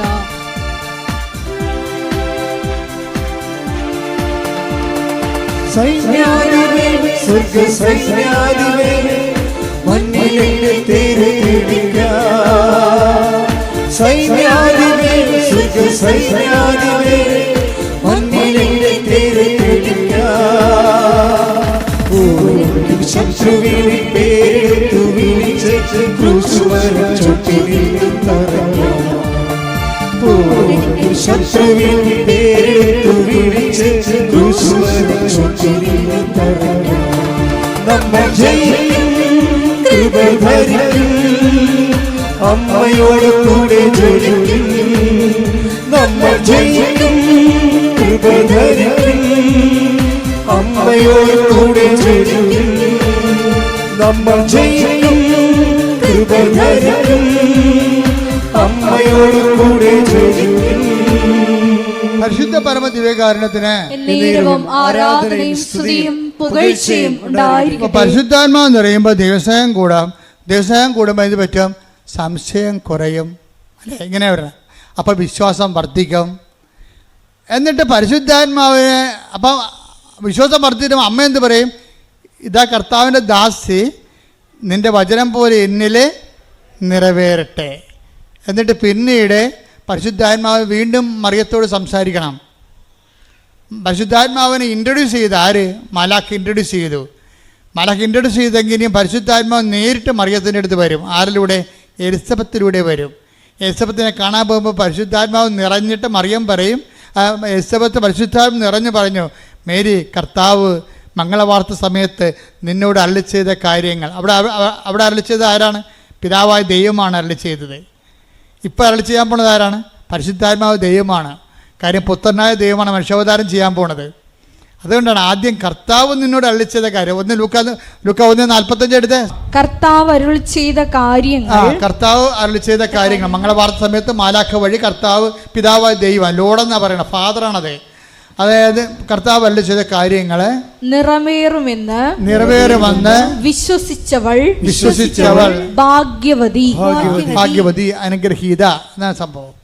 എന്ന് വെച്ച് കഴിഞ്ഞാൽ വിശ്വസിക്കുമ്പോൾ വരാൻ പോകുന്ന ഇപ്പം ഇതാരെ പരിശുദ്ധാത്മാവ് നിറഞ്ഞ് എലിസബത്ത് പറഞ്ഞു, മേരി, കർത്താവ് നിന്നോട് അരുളി ചെയ്ത കാര്യങ്ങൾ നിറവേറുമെന്ന് വിശ്വസിച്ച നീ അനുഗ്രഹീത.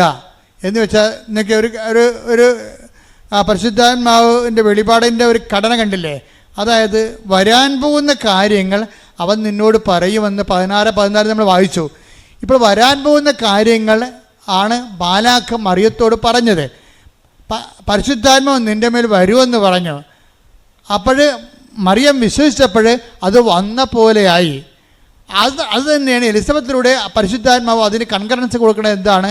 മേരി, നീ വിശ്വസിച്ചു, വരാൻ പോകുന്നെന്ന് ഞാൻ പറഞ്ഞു, അപ്പം നീ വന്നതുപോലെ വിശ്വസിച്ചു, അപ്പം നീ അനുഗ്രഹീതയാണെന്ന്.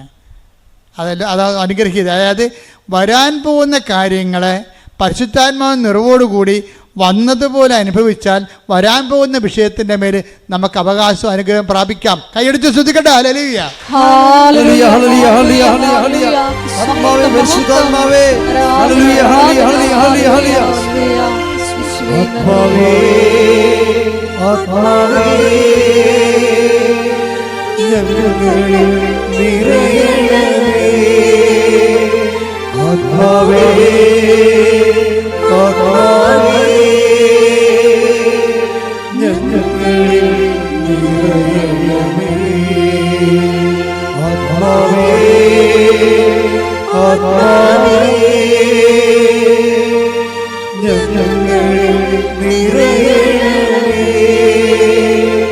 ആത്മാവേ, ആത്മാവേ, ഞങ്ങളിൽ നിറയണമേ. പരിശുദ്ധ പരമദിവ്യകാരുണ്യത്തിന് ആരാധനയും സ്തുതിയും പുകഴ്ചയും ഉണ്ടായിരിക്കട്ടെ. നമ്മൾ എന്ത് അവസ്ഥയിലാണെങ്കിലും ഉടമ്പടി എടുത്ത ചില ആൾക്കാർ ഉടമ്പടി എടുക്കാമെന്ന് തീരുമാനിക്കുമ്പോൾ തന്നെ എന്തുകൊണ്ട് അവർക്ക് ഹീലിംഗ് അടയാളങ്ങളും ധൈര്യവും സമാധാനവും ക്ഷമയും കിട്ടണത്? എന്തുകൊണ്ടാണ്? അവരതിൽ വിശ്വസിക്കുകയാണ്. ചില ആൾക്കാർ ഉടമ്പടി പുതുക്കിയാലും അവർക്ക് പറയുന്ന സമാധാനം ചിലർക്ക് കിട്ടണില്ല. എന്താ കാര്യം? അവരപ്പോഴും സംശയിച്ചുകൊണ്ടേയിരിക്കും. കാര്യം അവർക്ക് അവരെ തന്നെ സംശയമാണ്. സംശയമുള്ള ആൾക്കാർക്കുള്ള ഗുണം, നിങ്ങൾക്ക് സംശയം ഉണ്ടോ ഇല്ലയോ എന്ന് അറിയണമെങ്കിൽ അത് എളുപ്പം എന്ന് വെച്ച് കഴിഞ്ഞാൽ നിങ്ങളുടെ ഉടമ്പടി പ്രവർത്തനങ്ങൾ നോക്കിയാൽ മതി. ഉടമ്പടിയിൽ ഇപ്പോൾ പത്രം കൊടുക്കാൻ എടുക്കണ സമയം അത് വാദപ്പനിക്കാരെ പോലെ ഇങ്ങനെ 1, 2 കൊടുത്ത് ആർക്ക് കൊടുത്തും എപ്പോൾ കൊടുക്കും, ന്യൂട്രായിട്ട് കൊടുക്കും. ചില ആൾക്കാർ കടയിൽ കുത്തിയിരിക്കും. വരുന്നവർക്കൊക്കെ ഒരു മുടക്കമില്ലല്ലോ, വരുന്നവർക്കെല്ലാം വെറുതെ കൊടുക്കും. പുറത്തിറങ്ങത്തില്ല. പുറത്തിറങ്ങിക്കഴിഞ്ഞാൽ അവർക്ക് അവരുടെ പെയിൻറ്റ് പോകുമെന്ന് പറഞ്ഞ് ഉണ്ടാക്കത്തില്ല. അവർക്ക് കടയുണ്ട് അല്ലെങ്കിൽ എന്തെങ്കിലും സംവിധാനം ഉണ്ടെങ്കിൽ അവിടെ നിന്ന് വരുന്നേ കൊടുക്കും. വരുന്നവർക്ക് ഇത് കൊണ്ടേ വായിക്ക് എന്ന് പറയാം. അപ്പം അവർക്ക് ഏതായാലും അത് ചെയ്യാതിരിക്കാൻ പറ്റത്തില്ല. എന്നാൽ എങ്ങനെയെങ്കിലും ഒപ്പിച്ചുണ്ടാക്കണമെന്നുള്ള രീതിയിലാണ് അത് ചെയ്യണത്. അപ്പോൾ അവർക്ക് സ്നേഹമില്ല.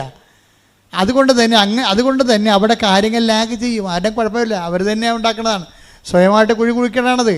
കാരണം അവർക്ക് ദൈവസ്നേഹം ഉണ്ടെങ്കിൽ അപ്പോൾ ഈ ഇരിക്കുന്ന ജോമകൾ തന്നെ നോക്കിക്കേ, അവർക്ക് എന്താ, അവർ ഫുൾ ടൈമിൽ പ്രവർത്തിക്കുകയാണ്. അവർ MDH മാസ്റ്റർ ഓഫ് തിയോളജിക്ക് വേണ്ടി ആലുവ സെമിനാരിൽ പഠിക്കുകയാണ്. പക്ഷേ എന്നിട്ട് ഇവിടുന്ന് 10 കാവി കൊണ്ടുപോയി ആലുവ റെയിൽവേ സ്റ്റേഷനിലെല്ലാം കൊടുക്കും. റെയിൽവേ സ്റ്റേഷനിലെല്ലാം കൊടുക്കും കൊണ്ട് നടന്ന്. അതെന്താ കാര്യം? ഇതിനകത്ത് നിൽക്കുന്ന ആൾക്കാരുടെ പരിപാടിയാണിത്. എന്ന് വെച്ച് കഴിഞ്ഞാൽ നമുക്ക് ദൈവസ്നേഹം ഉണ്ടെങ്കിൽ നമുക്ക് സംശയം ഉണ്ടാകത്തില്ല, നമുക്ക് ബോധ്യം ഉണ്ടാകും. ബോധ്യം ഉണ്ടാവുമെങ്കിൽ എല്ലാം കർത്താവ് വേണ്ട സമയത്ത് ക്രമീകരിക്കും. ദൈവത്തിൽ നമ്മളെ ഏൽപ്പിച്ചിരിക്കുകയാണ്. ഇനി നമ്മളെന്ത് നോക്കാനാണ്? ദൈവം നമ്മളെക്കാൾ എത്രയോ ലക്ഷക്കണക്കിന് മനുഷ്യരെ കണ്ടും അതിനേക്കാൾ ഈ ഭൂമി സൃഷ്ടിച്ച അപാരതയുടെ ഒരു ദൈവമല്ലേ. അപ്പം അങ്ങനെ നമുക്ക് അതിനെക്കുറിച്ചുള്ള ബോധം പരിശുദ്ധാത്മാവ് തന്നുകൊണ്ടിരിക്കും. പരിശുദ്ധാത്മാവിൻ്റെ കുറവുണ്ടെങ്കിൽ എങ്ങനെയാ 90 ദിവസം പിടിച്ച് നിൽക്കണം. 90 ദിവസം പിടിച്ചു നിൽക്കണം. അത് കഴിയുമ്പോൾ ഭക്തി, 90 ദിവസം പത്തി, 91 ദിവസം പത്തി. അതാണ് സംഭവം. ഉടമ്പടി വർക്ക് ചെയ്യാത്ത അതാണ്. 90 ദിവസം പത്തി, 91 ദിവസം പത്തി. പഴയ സ്വഭാവം പഴയ ആളായിട്ട് മാറും. ചില ആൾക്കാർ പത്തിയും ഒരുമിച്ച് കൊണ്ടുപോകും. അത് ഭയങ്കര മൂർഖനാണ്. മാതാവേ, അപ്പോൾ ഇതെല്ലാം കറക്റ്റ് ചെയ്യണം. നിങ്ങൾ വിശ്വസിക്കുന്നുണ്ടോ, നിങ്ങൾ സ്നേഹിക്കുന്നുണ്ടോ എന്ന് ദൈവത്തിന് നിങ്ങൾ ബോധ്യപ്പെടുത്തി കൊടുക്കണം. അതാണ് എൻ്റെ ഏറ്റവും വലിയ വിഷയം. ദൈവത്തിനെ ബോധ്യപ്പെടുത്തി കൊടുക്കുന്നതാണ് ഇതിനകത്ത് ഉള്ള റിസ്ക് എന്ന് പറയും. ഉടമ്പടിയിലെ റിസ്ക് എന്ന് പറഞ്ഞാൽ അതാണ്. കാര്യം എന്താ, ഞാനിങ്ങനെ പറയാം, പല ആൾക്കാർക്കും ദൈവത്തെക്കുറിച്ച് പറയാൻ അറിയത്തില്ല. എന്താ കാര്യം, അവർ ദൈവത്തെ കണ്ടിട്ടില്ല. അതാണ് മെയിൻ പ്രശ്നം. പിന്നെ പുസ്തകത്തിലുള്ള നോളജും എവിടെയെങ്കിലുമൊക്കെ സെമിനാറൊക്കെ അറ്റൻഡ് ചെയ്യുകയും വല്ല പ്രസംഗമൊക്കെ കേൾക്കുന്ന ഒരു നോളജോ, അങ്ങനെയല്ല. ഞാൻ നിങ്ങൾ പറയുന്നുണ്ടെങ്കിൽ ലക്ഷം ലക്ഷം മനുഷ്യർ ഞാൻ ദൈവം പ്രവർത്തിക്കുന്ന കണ്ടു, ഞാൻ തന്നെ നേരിട്ട് മാതാവിനെ കണ്ട ആളാണ്. അപ്പോൾ എനിക്കിതിനെക്കുറിച്ചെല്ലാം കൃത്യതയുണ്ട്. പക്ഷേ അനുഭവജ്ഞാനമാണുള്ളത്, ആശയജ്ഞാനമല്ല. ഇത് inevitable defeat of the ideal by the real എന്ന് വെച്ച് കഴിഞ്ഞാൽ ഏത് ഐഡിയലായാലും ശരി, റിയൽ വരുമ്പോൾ തോറ്റുപോകും. അത് അനിവാര്യമായ ആശയത്തിൻ്റെ തോൽവിയാണ് അനുഭവത്തിൻ്റെ വിജയമെന്ന് പറയണത്. അതുകൊണ്ട് ഞാനെപ്പോഴും ശ്രദ്ധിക്കുന്നത് അനുഭവജ്ഞാനം. ഞാനെപ്പോഴും ചിന്തിക്കുന്നത് ബിബ്ലിക്കൽ തിയോളജി എന്ന് പറയുമ്പോൾ ഞാൻ പറയും ബിബ്ലിക്കൽ എക്സ്പീരിയൻസ് തിയോളജി എന്ന് പറയും. എൻ്റെ മനസ്സുടനെ പറയും. അങ്ങനെ ഒരു ശാസ്ത്രമില്ല. ബിബ്ലിക്കൽ തിയോളജി നമ്മൾ ശാസ്ത്രമുണ്ട്, നമ്മളൊക്കെ ഇപ്പോൾ പഠിക്കണം അതാ, MDH മാസ്റ്റർ ചെയ്യണവർ. അപ്പോൾ എന്താ സംഭവിച്ചാൽ ബിബ്ലിക്കൽ തിയോളജി സബ്ജക്റ്റ്. പക്ഷേ എൻ്റെ അടുത്ത് വരുമ്പോൾ ഞാൻ പറയും ബിബ്ലിക്കൽ എക്സ്പീരിയൻസ് തിയോളജി എന്ന് പറയും. ബൈബിളിലുള്ള കാര്യങ്ങളെല്ലാം മനുഷ്യൻ്റെ അനുഭവത്തിലുള്ള കാര്യങ്ങളാണ്. അത് താത്വിക ജ്ഞാനത്തിന് അവിടെ വലിയ സ്പേസ് ഇല്ല. മനുഷ്യന് അനുഭവം അല്ലെന്നുണ്ടെങ്കിൽ ഇത് അപ്രസക്തമായി തീരുകയും ചെയ്യും. മനുഷ്യനില്ലാതെ ദൈവം നിലനിൽക്കും, ദൈവവചനവും നിലനിൽക്കും. പക്ഷേ എന്തിനു വേണ്ടിയാണ് ഇതെല്ലാം? മനുഷ്യന് വേണ്ടിയാണ്. യേശുക്രിസ്തു പോലും മനുഷ്യാവതാരം ചെയ്തത്, അല്ലെങ്കിൽ വേറെ എന്തെങ്കിലും അവതാരം ചെയ്താൽ പോരെ? അപ്പം മനുഷ്യനാണ് പ്രാധാന്യം. ഈശോയ്ക്കും അറിയാം എന്താണ് സാബത്ത് മനുഷ്യന് വേണ്ടിയാണ്. സാബത്ത് മനുഷ്യന് വേണ്ടിയാണെന്ന് പറയുമ്പോൾ വചനവും വചനത്തിൻ്റെ വ്യാഖ്യാനവും സ്പിരിച്വാലിറ്റിയും ആധ്യാത്മികതയും എല്ലാം എന്താണ് മനുഷ്യ ജീവിതത്തിന് വേണ്ടിയും. ഈ കാലം നമ്മളെപ്പോഴും ദൗത്യം പൂർത്തിയായി കഴിയുമ്പോൾ മനുഷ്യൻ ദൈവത്തിൽ തിരിച്ചെത്തിച്ചേരാൻ വേണ്ടിയുള്ള സംവിധാനമാണ് സഭയെന്ന് പറയുന്നത്. കയ്യടിക്കട്ടെ, സ്തുതിക്കട്ടെ. ഹല്ലേലൂയ.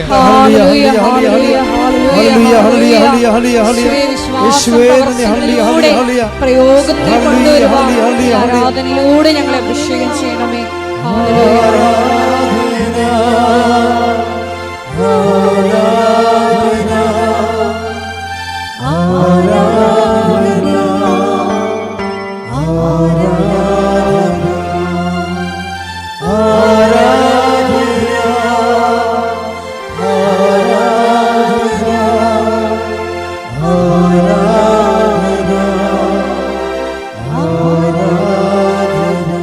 പരിശുദ്ധ പരമ ദിവ്യകാരുണ്യത്തിന് ആരാധനയും സ്തുതിയും പുകഴ്ചയും ഉണ്ടായിരിക്കട്ടെ.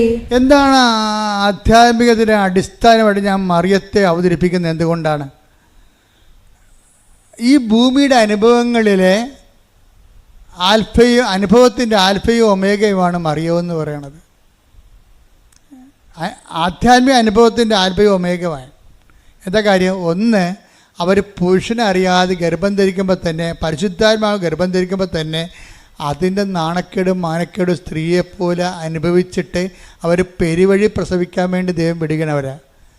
അപ്പോൾ ഒരു മനുഷ്യനെ അനുഭവിക്കും. നിങ്ങൾക്ക് വീടില്ല, വഴിയില്ല, ജോലിയില്ലെന്ന് പറയുമ്പോഴൊക്കെ ഇവിടെ പറഞ്ഞാൽ ആദ്യം ഒന്ന് ചിരിക്കും, പിന്നെ പറയാം സാരമില്ല, ഞാൻ നിനക്കുള്ള ഗതികെട്ടാണ് പ്രസവിച്ചത്, എങ്കിലും നിനക്ക് ഞാൻ തരാമെന്ന് പറയും. അത് ഒരു മനുഷ്യൻ അനുഭവിക്കാവുന്നതിൻ്റെ മാക്സിമം അനുഭവിച്ചിട്ട് അവസാനം ഈ മകനെ ഈ നഗ്നനായിട്ട് തുണിയെ കെട്ടിയിട്ട് ഒരു കുറവ് ഇറച്ചിയായിട്ട് ഇങ്ങനെ മടിയിലെടുക്കും. മടിയിലെടുത്തിട്ട് ഇവരെ കല്ലറയിൽ വെക്കാൻ വേണ്ടി കൈ നീട്ടി കൊടുക്കും. പിന്നെ ഇവരെ കാണത്തില്ല, ക്രിസ്തുവിനെയും കാണത്തില്ല. ഞാനെപ്പോഴും ഓർക്കും കല്ലറയിൽ അപ്രത്യക്ഷമായത് ഈശോ മാത്രമല്ല, മറിയവും അപ്രത്യക്ഷമായി. ബൈബിളിലും പിന്നെ മറിയത്തെക്കുറിച്ച് അധികം പറയത്തില്ല. എന്താ? കർത്താവ് അരുളി ചെയ്ത കാര്യങ്ങൾ നിറവേറുമെന്ന് അവൾ വിശ്വസിച്ചു. കർത്താവ് എന്താണ് അരുളി ചെയ്തത്? കർത്താവ് അവളോട് അരുളി ചെയ്തത് എന്താണ്? മനുഷ്യാവതാരത്തിൻ്റെ സമയത്ത് അവൻ്റെ രാജ്യത്തിന് അവസാനം ഉണ്ടാകില്ലെന്നാണ് പറഞ്ഞിരിക്കുന്നത്. Take the word of God 1:33. ശ്രദ്ധിക്കട്ടെ. ഹല്ലേലൂയ. ഹല്ലേലൂയ, ഹല്ലേലൂയ. യേശുവേ നന്ദി. ഹല്ലേലൂയ. ലൂക്ക 1:33. യാക്കോബിന്റെ ഭവനത്തിന്മേൽ പറഞ്ഞ യാക്കോബിന്റെ ഭവനത്തിന്റെ മേൽ അവൻ എന്നേക്കും ഭരണം നടത്തും. അവന്റെ രാജ്യത്തിന് അവസാനമുണ്ടാവുകയില്ല. അപ്പൊ അവന് മരണമില്ല. മരണത്തെ അവൻ ജയിക്കുമെന്ന് ഉയർത്തെഴുന്നേൽക്കുമെന്നും എല്ലാം ഇറ്റ് ഈസ് അണ്ടർസ്റ്റുഡ് ഇംപ്ലിസിറ്റ്. ഇതാണ് അവൻ ഉയർത്തെഴുന്നേൽക്കുമെന്നോ അമ്മയോടാണ് ആദ്യം പറയണത്. അമ്മ എന്ത് ചെയ്തു? അവൻ്റെ രാജ്യത്തിന് അവസാനം ഉണ്ടാകുകയില്ല, അവൻ മരിച്ചാലും ഉയർത്തെഴുന്നേൽക്കുമെന്ന് ആദ്യം പിതാവായ ദൈവം മാലാഖയിലൂടെ അമ്മയോട് പറയുമ്പോൾ, എലിസബത്തിൻ്റെ വീട്ടിൽ ചെല്ലുമ്പോൾ പരിശുദ്ധാത്മാവ് എലിസബത്തിനോട് പറയും, നിന്നോട് പറഞ്ഞില്ലേ മേരി, അപ്പായി പറഞ്ഞില്ലേ അവൻ മരിച്ചാൽ ഉയർത്തെഴുന്നേൽക്കുമെന്ന്, അവൻ്റെ രാജ്യത്തിന് അവസാനം ഉണ്ടാകില്ലെന്ന്. അതുതന്നെ എനിക്കും പറയാനുള്ളത്. നിന്നെ ബ്ലെസ് ചെയ്തിരിക്കണം അപ്പ. എന്തുകൊണ്ടാണെന്ന് അറിയാമോ? ആ പറഞ്ഞത് നീ വിശ്വസിച്ചു. കർത്താവ് നിന്നോട് അരുളി ചെയ്ത കാര്യങ്ങൾ വിശ്വസിച്ച് നീ കർത്താവിൻ്റെ പുനരുദ്ധാനത്തെക്കുറിച്ച് ആദ്യമായി സാക്ഷിയായി ജീവിച്ച് വിശ്വസിച്ച നീ ഭാഗ്യവതി. കൈയടിക്കട്ടെ, ശ്രുതികട്ടെ.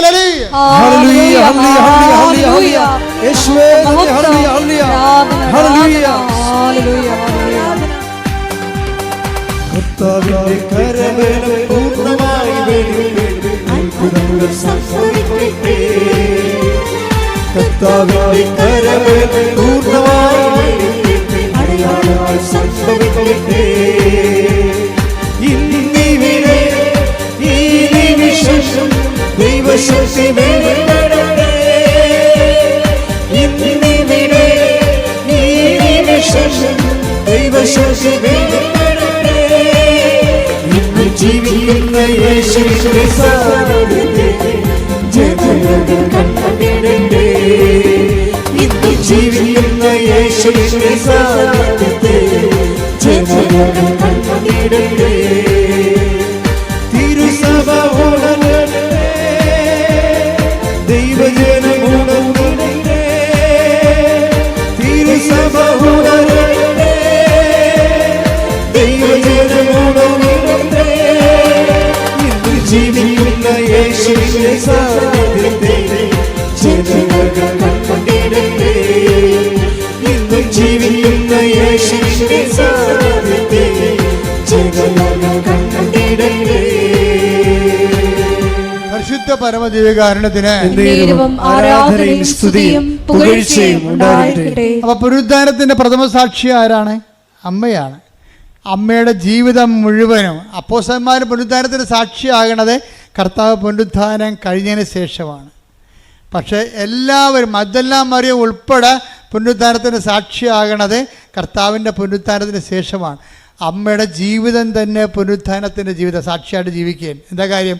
കർത്താവ് അരുളി ചെയ്യുന്നത് 1:33 പറഞ്ഞു. കർത്താവ് അരുളി ചെയ്ത കാര്യങ്ങൾ, അതായത് 1:33 എന്താ പറഞ്ഞത്? വരാൻ പോകുന്ന കാര്യങ്ങൾ നമ്മൾ 16-14 വായിച്ചു. ആ വരാൻ പോകുന്ന കാര്യങ്ങളാണ് മാലാഖ 1:33 പറയണത്. എന്താണ്? അവൻ്റെ രാജ്യത്തിന് അവസാനം ഉണ്ടായില്ലെന്ന്, അവൻ മരിച്ചാലും പുനരുദ്ധാനം ചെയ്യുമെന്ന്. അതാണ് എലിസബത്തിൻ്റെ വീട്ടിൽ 1:45 ലൂക്ക പറയണത്. മേരി, നീ ബ്ലെസ്സഡാണ്. എന്താണ് കാരണം? കർത്താവ് നിങ്ങളുടെ അരുളി ചെയ്ത കാര്യങ്ങൾ നിറവേറുമെന്ന് നീ വിശ്വസിച്ചു. അതായത് എന്താണ് വിശ്വസിച്ചത്? കർത്താവിൻ്റെ പുനരുദ്ധാനത്തിൽ നീ വിശ്വസിച്ചു. അവൻ്റെ പുനരുദ്ധാനത്തെ വിശ്വസിച്ചുകൊണ്ട് തന്നെയാണ് മറിയം. അതുകൊണ്ടാണ് ഈശോ ചോദിക്കണത്. ഈശോയെ കാണാതെ വരുമ്പോൾ ഞാനും നിൻ്റെ അപ്പനും കൂടി എന്തുമാത്രം നിന്നെ അന്വേഷിച്ചെന്ന് അറിയാവോ എന്ന് ചോദിക്കുമ്പോൾ അമ്മ പറയും, അപ്പം ഈശോ പറയും, മേരി യു നോ ഇറ്റ്, നിങ്ങൾക്കറിയാം. എന്താണ്? ഞാൻ എൻ്റെ പിതാവിൻ്റെ കാര്യത്തിൽ വേപൃതനായിരിക്കേണ്ടവനാണെന്ന് നിങ്ങൾക്ക് അറിയാൻ പാടില്ല. എന്നുവെച്ചാൽ അറിയാമയ്ക്ക് കൈയടിക്കട്ടെ, ശ്രദ്ധിക്കട്ടെ.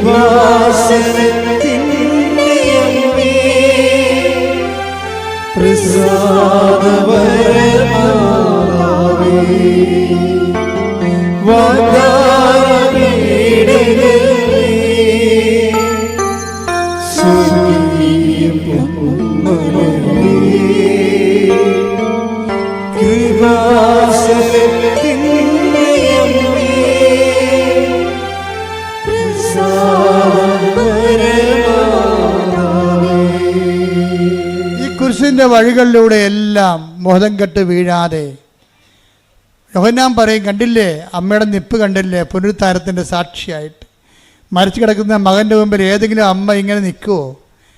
ഏതമ്മയാലും ബോധം കെട്ട് താഴെ വീണ കിടക്കത്തില്ലേ? കണ്ടില്ലേ? നിൽക്കണ നിപ്പ് കണ്ടില്ലേ? എന്താണ്? അമ്മ കുരിശിൻ്റെ ചുവട്ടിൽ നിന്നിരുന്നു. ആരായിട്ട് നിന്ന്?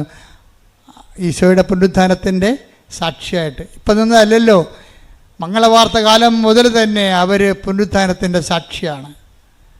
അതുകൊണ്ട് തന്നെയാണ് പല വിഷയങ്ങളും അമ്മ ഹൃദയത്തിൽ സംഗ്രഹിക്കണത്. എന്താണ് സംഗ്രഹിക്കണത്?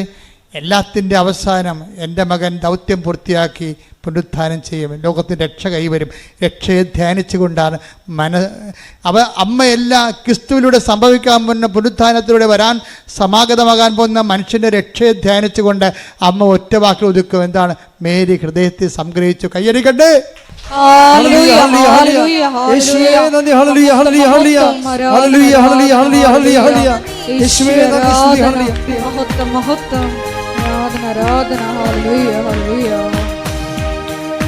ശക്തനായ ദൈവം വൻകാര്യങ്ങൾ ചെയ്യാൻ സർവശക്തിയോടെ ശക്തനായ ദൈവം വൻകാര്യങ്ങൾ ചെയ്യാൻ സർവശക്തിയോടെ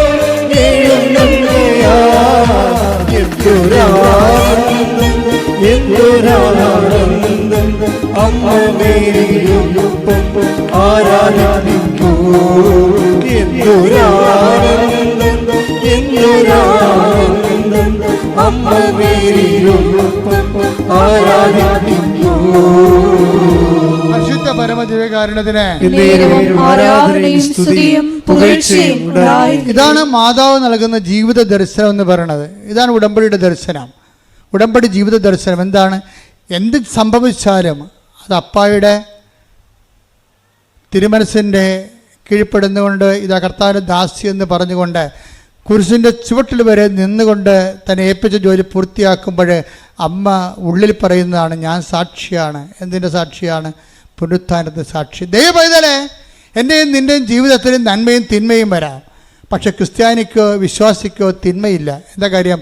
എല്ലാ തിന്മകളിലും കുരിശൊരു തിന്മയാണെങ്കിൽ ആ തിന്മയിലൂടെയാണ് അവൻ മഹത്വവൽക്കരിക്കപ്പെട്ടത്. മുൾക്കിരീടം ഒരു തിന്മയാണെങ്കിൽ ആ തിന്മയിലൂടെയാണ് അവൻ പാപത്തിന്മേൽ അധികാരം സ്ഥാപിച്ചത്. അവൻ്റെ തിരുവിലാലും മുറിവ് ഒരു തിന്മയാണെങ്കിൽ ആ തിന്മയിലൂടെയാണ് ആ സ്നേഹിച്ച് ലോകത്തെ കീഴടക്കിയത്. അത് ലോകത്തെ കീഴടക്കാൻ വേണ്ടി ഈശോ പറഞ്ഞു, ഞാൻ ലോകത്ത് നിങ്ങൾക്ക് ഞെരുക്കങ്ങളുണ്ടാവും, കുരിശുകളുണ്ടാവും, തിരുവിലാൽ മുറിവുണ്ടാവും, മുൾക്കിരീടമുണ്ടാവും. എങ്കിലും ധൈര്യമായിരിക്കുവൻ. പുനരുത്ഥാനത്തിൻ്റെ ശക്തിയാൽ പുനരുത്ഥാനത്തിന് സാക്ഷിയാകാൻ ഓർത്തുകൊണ്ട് മാതാവിനെ പോലെ സാക്ഷ്യം വഹിക്കുവാൻ സമർപ്പിച്ചുകൊണ്ട് നമുക്ക് ശക്തരാകാം. ദൈവം നമ്മളെ അനുഗ്രഹിക്കട്ടെ. ശ്രുതിക്കട്ടെ.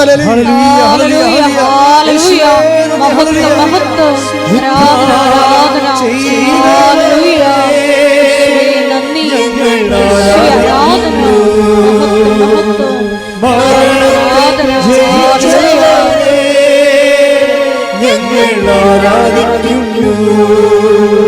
ഉദ്ധാരം ചെയ്തവരെ ഞങ്ങൾ ആരാധിക്കുന്നു. മരണത്തെ ജയിച്ചവരെ ഞങ്ങൾ ആരാധിക്കുന്നു. ഹല്ലേലൂയ ഹല്ലേലൂയ ഹല്ലേലൂയ ഹല്ലേലൂയ ഹല്ലേലൂയ. യേശുവേ ആരാധന. യേശുവേ മഹത്വം. ഹല്ലേലൂയ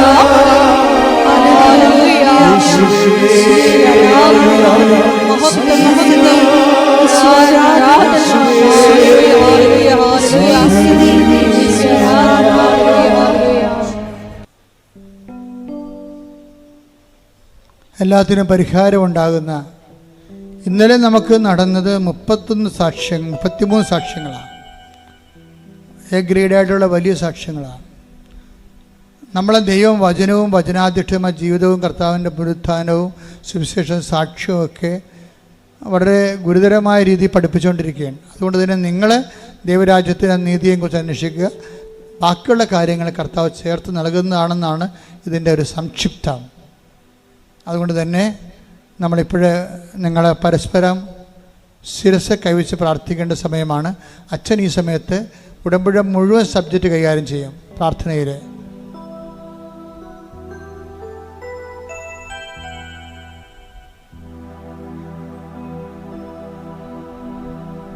പരിശുദ്ധാത്മാവ് നിറയാൻ വേണ്ടി മക്കൾ ഇടിമുഴക്കം പോലെ സ്തുതിച്ചാൽ മതി. ഞാൻ വിഷയങ്ങൾ പ്രാർത്ഥിച്ചുകൊണ്ടിരിക്കുന്നത്, നിങ്ങൾ പരിശുദ്ധാത്മാവ് നിറയാൻ വേണ്ടി ശക്തമായി സ്തുതിച്ചുകൊണ്ടിരിക്കട്ടെ. സ്തുതിക്കട്ടെ. ഹല്ലേലൂയ ഹല്ലേലൂയ ഹല്ലേലൂയ. കർത്താവിന്റെ ഉന്നതമായ നാമത്തിന് സ്വസ്ഥം ചെയ്യുന്ന കർത്താവേ, കർത്താവേ, നിന്റെ വിശുദ്ധ പൗരോഹിത്യത്തെ മഹത്വപ്പെടുത്തണമേ കർത്താവേ. കർത്താവെ, സഭയിലുള്ള സാന്നിധ്യം പ്രകടമാക്കണമേ കർത്താവെ. കർത്താവെ, 38 വർഷം ഞാൻ അർപ്പിച്ച കൃപാന്റെ ജൂബിലിയാണ്. കൃപാസ്ഥാനത്താറെ ജീവനോടെ പ്രത്യക്ഷപ്പെട്ട പരിശുദ്ധ അമ്മയുടെ മാധ്യസ്ഥത ഈ അൾത്താറയിൽ നടന്ന 10,000-കണക്കിന് ആരാധനയുടെ ശക്തിയാണ്. ഈ അൾത്താറയിൽ നടന്ന 10,000-കണക്കിന് ആരാധനയുടെ ശക്തിയാണ്. ഞാൻ മക്കൾക്ക് വേണ്ടി പ്രാർത്ഥിക്കുന്നു കർത്താവെ. ദൈവത്തിൻ്റെ കരുണ ചൊരിയട്ടെ, ദൈവത്തിൻ്റെ കരുണ ചൊരിയട്ടെ, ദൈവത്തിൻ്റെ കരുണ ചൊരിയട്ടെ, ദൈവത്തിൻ്റെ കരുണ ചൊരിയട്ടെ. സ്തുതിക്കട്ടെ, സ്തുതിക്കട്ടെ. ഹല്ലേലൂയ. കർത്താവേ, നിന്റെ തിരുമുറിവാർന്ന വലതുകരം, ആണിപ്പെടുതാർന്ന അത്ഭുതകരം. കർത്താവേ, നിന്റെ തിരുമുറിവാർന്ന വലതുകരം, ആണിപ്പെടുതാർന്ന അത്ഭുതകരം. കർത്താവേ, നിന്റെ തിരുമുറിവാർന്ന വലതുകരം, ആണിപ്പെടുതാർന്ന അത്ഭുതകരം അങ്ങയുടെ മക്കളുടെ ശിരസിൽ വെക്കണമേ, അങ്ങയുടെ മക്കളുടെ ശിരസിൽ വെക്കണമേ. സന്ധിബന്ധങ്ങളിലെ കർത്താവിൻ്റെ അകത്ത് നിറയട്ടെ, മാംസപേശികളിലെ കർത്താവിൻ്റെ അകത്ത് നിറയട്ടെ, രക്തഞരമ്പുകളിലെ കർത്താവിൻ്റെ അകത്ത് നിറയട്ടെ, രക്തഞരമ്പുകളിലെ കർത്താവിൻ്റെ അകത്ത് ഉച്ച മുതൽ ഉള്ളംകാല വരെ കർത്താവിൻ്റെ അകത്ത് നിറയട്ടെ. മാരക രോഗങ്ങൾ, തീരാവേദികൾ, ജീവദുരിതങ്ങൾ, ആന്തരിക രോഗങ്ങൾ, ആന്തരിക അവയവ രോഗങ്ങൾ യേശുവിൻ്റെ നാമത്തിൽ സൗഖ്യം പ്രാപിക്കട്ടെ. പരിശുദ്ധാത്മാവ് നിറയട്ടെ, പരിശുദ്ധാത്മാവ് നിറയട്ടെ. സുവിശേഷ സാക്ഷിയാകാൻ പ്രത്യേക അഭിഷേകം ലഭിക്കട്ടെ. കർത്താവെ, ജീവിക്കാൻ മാർഗമില്ലാത്തവര്, വീടില്ലാത്തവര്, വഴിയില്ലാത്തവര്, കർത്താവെ, വീടിലെ വേദന വിട്ടുമാറാത്തവര്, ജീവിതമാർഗം പൊട്ടിപ്പോയവര്, ജോലി, പഠനം, പരീക്ഷ, കർത്താവെ, ഇങ്ങനെയുള്ള എല്ലാ മേഖലകളിൽ സംഘർഷത്തോടെ ജീവിക്കുന്നവരുടെ മേൽ കർത്താവിൻ്റെ സാന്ത്വനം നൽകണമേ എന്ന് പ്രാർത്ഥിക്കുന്ന, ആശുപത്രിയിൽ പോകാനിരിക്കുന്നവര്, ആശുപത്രി കിടക്കുന്നവര്, ഓപ്പറേഷൻ നിശ്ചയിച്ചിട്ടുള്ളവർ, ഓപ്പറേഷൻ കഴിഞ്ഞു വിട്ട് താമസിക്കുന്നവര്, കർത്താവെ, മക്കളില്ലാത്തവര്, വിവാഹം ഒത്തുവരാത്തവര്, ഡൈവേഴ്സ്, കർത്താവെ, ഡൈവേഴ്സിന് വേണ്ടി ഒരുങ്ങിക്കൊണ്ടിരിക്കുന്നവര്, അതിൽ അകപ്പെട്ടു പോയവര് എല്ലാം സമയത്ത് പ്രാർത്ഥിക്കുന്ന കർത്താവിൻ്റെ കരുണ, കർത്താവിൻ്റെ സഹകരണ ഈശോയെ നിലനിൽക്കട്ടെ. മക്കള് തെറ്റായ പ്രണയത്തിൽ കുടുങ്ങിയവര്, അതുപോലെ പ്രണയത്തിൽ കുടുങ്ങിപ്പോയവര്, കുടുംബത്തിന് ദോഷമുണ്ടാക്കുന്നവര്, കുടുംബത്തിന് എല്ലാ തരത്തിലുള്ള സാമ്പത്തിക തകർച്ചയും ജീവിത തകർച്ചയും കുടുംബത്തെ നശിപ്പിച്ചുകൊണ്ട് സ്വന്തം താല്പര്യങ്ങളും സുഖങ്ങൾക്ക് വേണ്ടി ജീവിതത്തെയും മാതാപിതാക്കന്മാരെ വിട്ടെറിഞ്ഞു പോയിട്ടുള്ള ബുദ്ധിമോശം കാണിച്ചുള്ള വ്യക്തികൾക്ക് മാനസാന്തരം ഉണ്ടാകാൻ കർത്താവിൻ്റെ ആത്മാവ് നൽകട്ടെ എന്ന് പ്രാർത്ഥിക്കുന്നു. കർത്താവിൻ്റെ ആത്മാവ് പ്രവർത്തിക്കട്ടെ പ്രാർത്ഥിക്കുന്നു. എൻ്റെ കർത്താവിൻ്റെ ഉന്നതമായ നാമത്തിൽ, സഭയുടെ അധികാരത്തിൽ, കുരിശിൻ്റെ അടയാളത്തിൽ, ദൈവത്തിൻ്റെ നാമത്തിൽ മാർഗരോഗങ്ങൾ, തീരാവേദികൾ, ജീവദുരിതങ്ങൾ യേശുവിൻ്റെ നാമത്തിൽ മാറിപ്പോകട്ടെ. ജോലി ഇല്ലാത്തവരെ, സാമ്പത്തിക കടങ്ങളുള്ളവരെ, ജപ്തി നടപടി നടക്കുന്നവരെ, അതിലകപ്പെട്ടു പോയിരിക്കുന്നവരെ, ഒറ്റ പാട്ടം, അതുപോലെ തന്നെ കർത്താവ് അതിലേക്ക് അകപ്പെട്ടിരിക്കുന്നവരെ, ജീവിതമാർഗത്തിന് മാർഗമില്ലാത്തവരെ, ജോലി നഷ്ടപ്പെട്ടവരെ, തിരിച്ചു പോരാൻ പോകുന്നവരെ, വിസ നഷ്ടപ്പെട്ടവരെ, പലതരത്തിൽ കർത്താവെ വിസ പുതുക്കി കിട്ടാത്തവരെ, അന്യനാടുകളിൽ വേദന അനുഭവിച്ച് ജീവിക്കുന്നവരെ, കർത്താവേ, എല്ലാ മക്കളുടേക്കും ദൈവത്തിന് സ്വർഗം തുറക്കണമേ, സ്വർഗം തുറക്കണമേ, സ്വർഗം തുറക്കണമേ, സ്വർഗം തുറക്കണമേ. കർത്താവിൻ്റെ ആത്മാവ് ഇടിത്തീ പോലെ, കർത്താവിൻ്റെ ആത്മാവ് ഏലിയായി നിവസിച്ച പരിശുദ്ധാത്മാവ്, ദാവീദ് നിവസിച്ച പരിശുദ്ധാത്മാവ്, യേശു ക്രിസ്തു നിവസിച്ച പരിശുദ്ധാത്മാവ്, ശിഷ്യന്മാർ ഇറങ്ങി വെച്ച പരിശുദ്ധാത്മാവിനാൽ അഭിഷേകം ചെയ്യപ്പെട്ടെ, അഭിഷേകം ചെയ്യപ്പെട്ടെ, അഭിഷേകം ചെയ്യപ്പെടട്ടെ. യേശുവിന്റെ നാമത്തിൽ എല്ലാ കോശങ്ങളും പേശികളും യേശുവിന്റെ നാമത്തിൽ പെരുമഴ പോലെ, കൊടുങ്കാറ്റ് പോലെ വീശി അടിക്കട്ടെ. ആത്മാവിനെ വീശടിക്കട്ടെ, ആത്മാവ് വീശടിക്കട്ടെ. യേശുവിന്റെ നാമം ദൈവവിളികൾ ഇല്ലാത്ത കുടുംബങ്ങള്, ദൈവവിളികൾക്ക് എല്ലാ തരത്തിലുള്ള തടസ്സങ്ങളുള്ളവര്, ദൈവവിളി നഷ്ടപ്പെടാൻ പോകുന്നവര്, എല്ലാ സ്ഥലത്തും പ്രാർത്ഥിക്കും. പുതിയ ദൈവവിളിക്ക് വേണ്ടി പ്രാർത്ഥിക്കുന്നവര് എല്ലാവരുടെ ദൈവത്തിന്റെ കണ്ടെത്തുവരട്ടെ. Power and grace. Hallelujah, hallelujah. യേശുവേ, hallelujah, hallelujah, hallelujah, hallelujah. യേശുവേ ആരാധന. Hallelujah, hallelujah. കൈയടിച്ചുകൊണ്ട് പാടറേ. ആത്മശക്തിയെ ഇറങ്ങി വാ, ഇറങ്ങി വാ, മഴ പോലെ പെയ്തിറങ്ങി വാ, മഴ പോലെ പെയ്തിറങ്ങി വാ. സ്വർഗീയതയെ ഇറങ്ങി വാ, ഇറങ്ങി വാ, മഴ പോലെ പെയ്തിറങ്ങി വാ, മഴ പോലെ പെയ്തിറങ്ങി വാ. ആത്മനദിയായൊഴുകി എന്നിരുന്നുവാ, ആത്മശക്തിയായൊഴുകി എന്നിരുന്നുവാ, ആത്മനദിയായി ഒഴുകി എന്നിലിടുവാൻ, ആത്മശക്തിയായി ഒഴുകി എന്നിലിടുവാൻ, മഴ പോലെ പെയ്തിറങ്ങി വാ, മഴ പോലെ പെയ്തിറങ്ങി വാ, മഴ പോലെ പെയ്തിറങ്ങി വാ, മഴ പോലെ പെയ്തിറങ്ങി വാ. ആത്മശക്തിയെ ഇറങ്ങി എന്നിൽ വാ, ഇറങ്ങി എന്നിൽ വാ, മഴ പോലെ പെയ്തിറങ്ങി വാ, മഴ പോലെ പെയ്തിറങ്ങി വാ, മഴ പോലെ പെയ്തിറങ്ങി വാ, മഴ പോലെ പെയ്തിറങ്ങി വാ, മഴ പോലെ പെയ്തിറങ്ങി വാ, മഴ പോലെ പെയ്തിറങ്ങി വാ. മുട്ട നിൽക്കുക, മൗനമായി പ്രാർത്ഥിക്കുക. ഉടമ്പടി എടുത്ത വിഷയത്തിന്മേലും പുതുക്കാൻ പോകുന്ന വിഷയത്തിന് മേലും മൗനമായി പ്രാർത്ഥിക്കുക.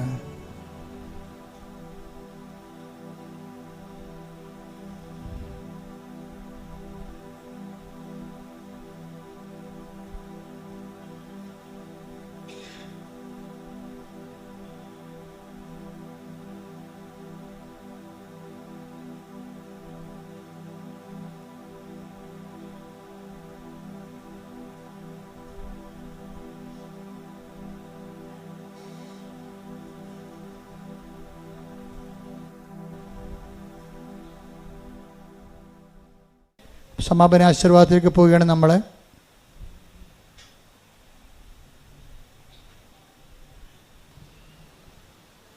ഒരിക്കൽ കൂടി മരിയൻ ഉടമ്പടിയിൽ സമർപ്പിച്ചിരിക്കുന്ന എല്ലാ വിഷയങ്ങളും ദേവമാതാവിൻ്റെ മധ്യസ്ഥയിലെ ദിവ്യകാരുണ്യ സന്നിധിയിൽ സമർപ്പിച്ച് ഒരു നിമിഷം നമുക്ക് മൗനമായിട്ട് പ്രാർത്ഥിക്കാം. പരിശുദ്ധമ്മയെപ്പോലെ വരാൻ പോകുന്ന കാര്യങ്ങൾ അറിയിക്കുമ്പോൾ പരിശുദ്ധാത്മാവിൽ നിറഞ്ഞ് ഇതാ കർത്താവിൻ്റെ ദാസി എന്ന് പറഞ്ഞ് മൗനസമർപ്പണം ചെയ്ത് പുനരുദ്ധാനത്തിൻ്റെ ആദ്യ സാക്ഷ്യം വഹിക്കുവാൻ ഈ ആരാധനയിലൂടെ ഉടമ്പടി എടുത്തിരിക്കുന്ന ഞങ്ങളെ ഓരോരുത്തരെയും തിരഞ്ഞെടുത്ത് അഭിഷേകം ചെയ്യണമേ എന്ന് പ്രാർത്ഥിച്ചുകൊണ്ട് ശിരസ്സ് നമിച്ച് ദിവ്യകാരുണ്യ ആശീർവാദം സ്വീകരിക്കാം.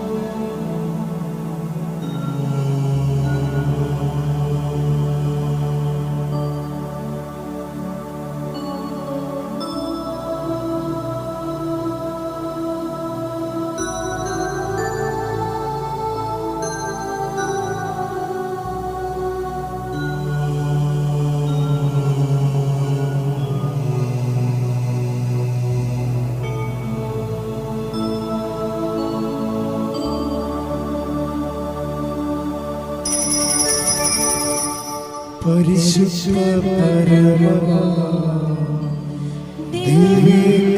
ദിവ്യകാരുണ്യമേ,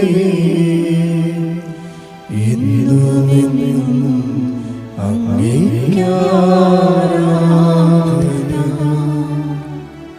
പരിശുദ്ധ പരമ ദിവ്യകാരുണ്യമേ, എന്നുമെന്നും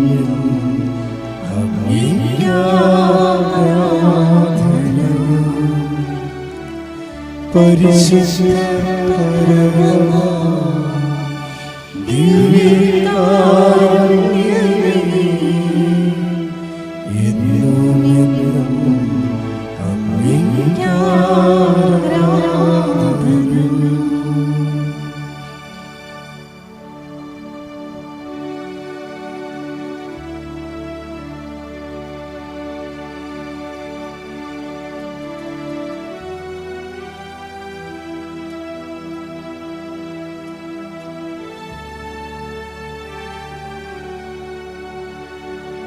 Ave, Ave, Ave Maria, Ave, Ave, Ave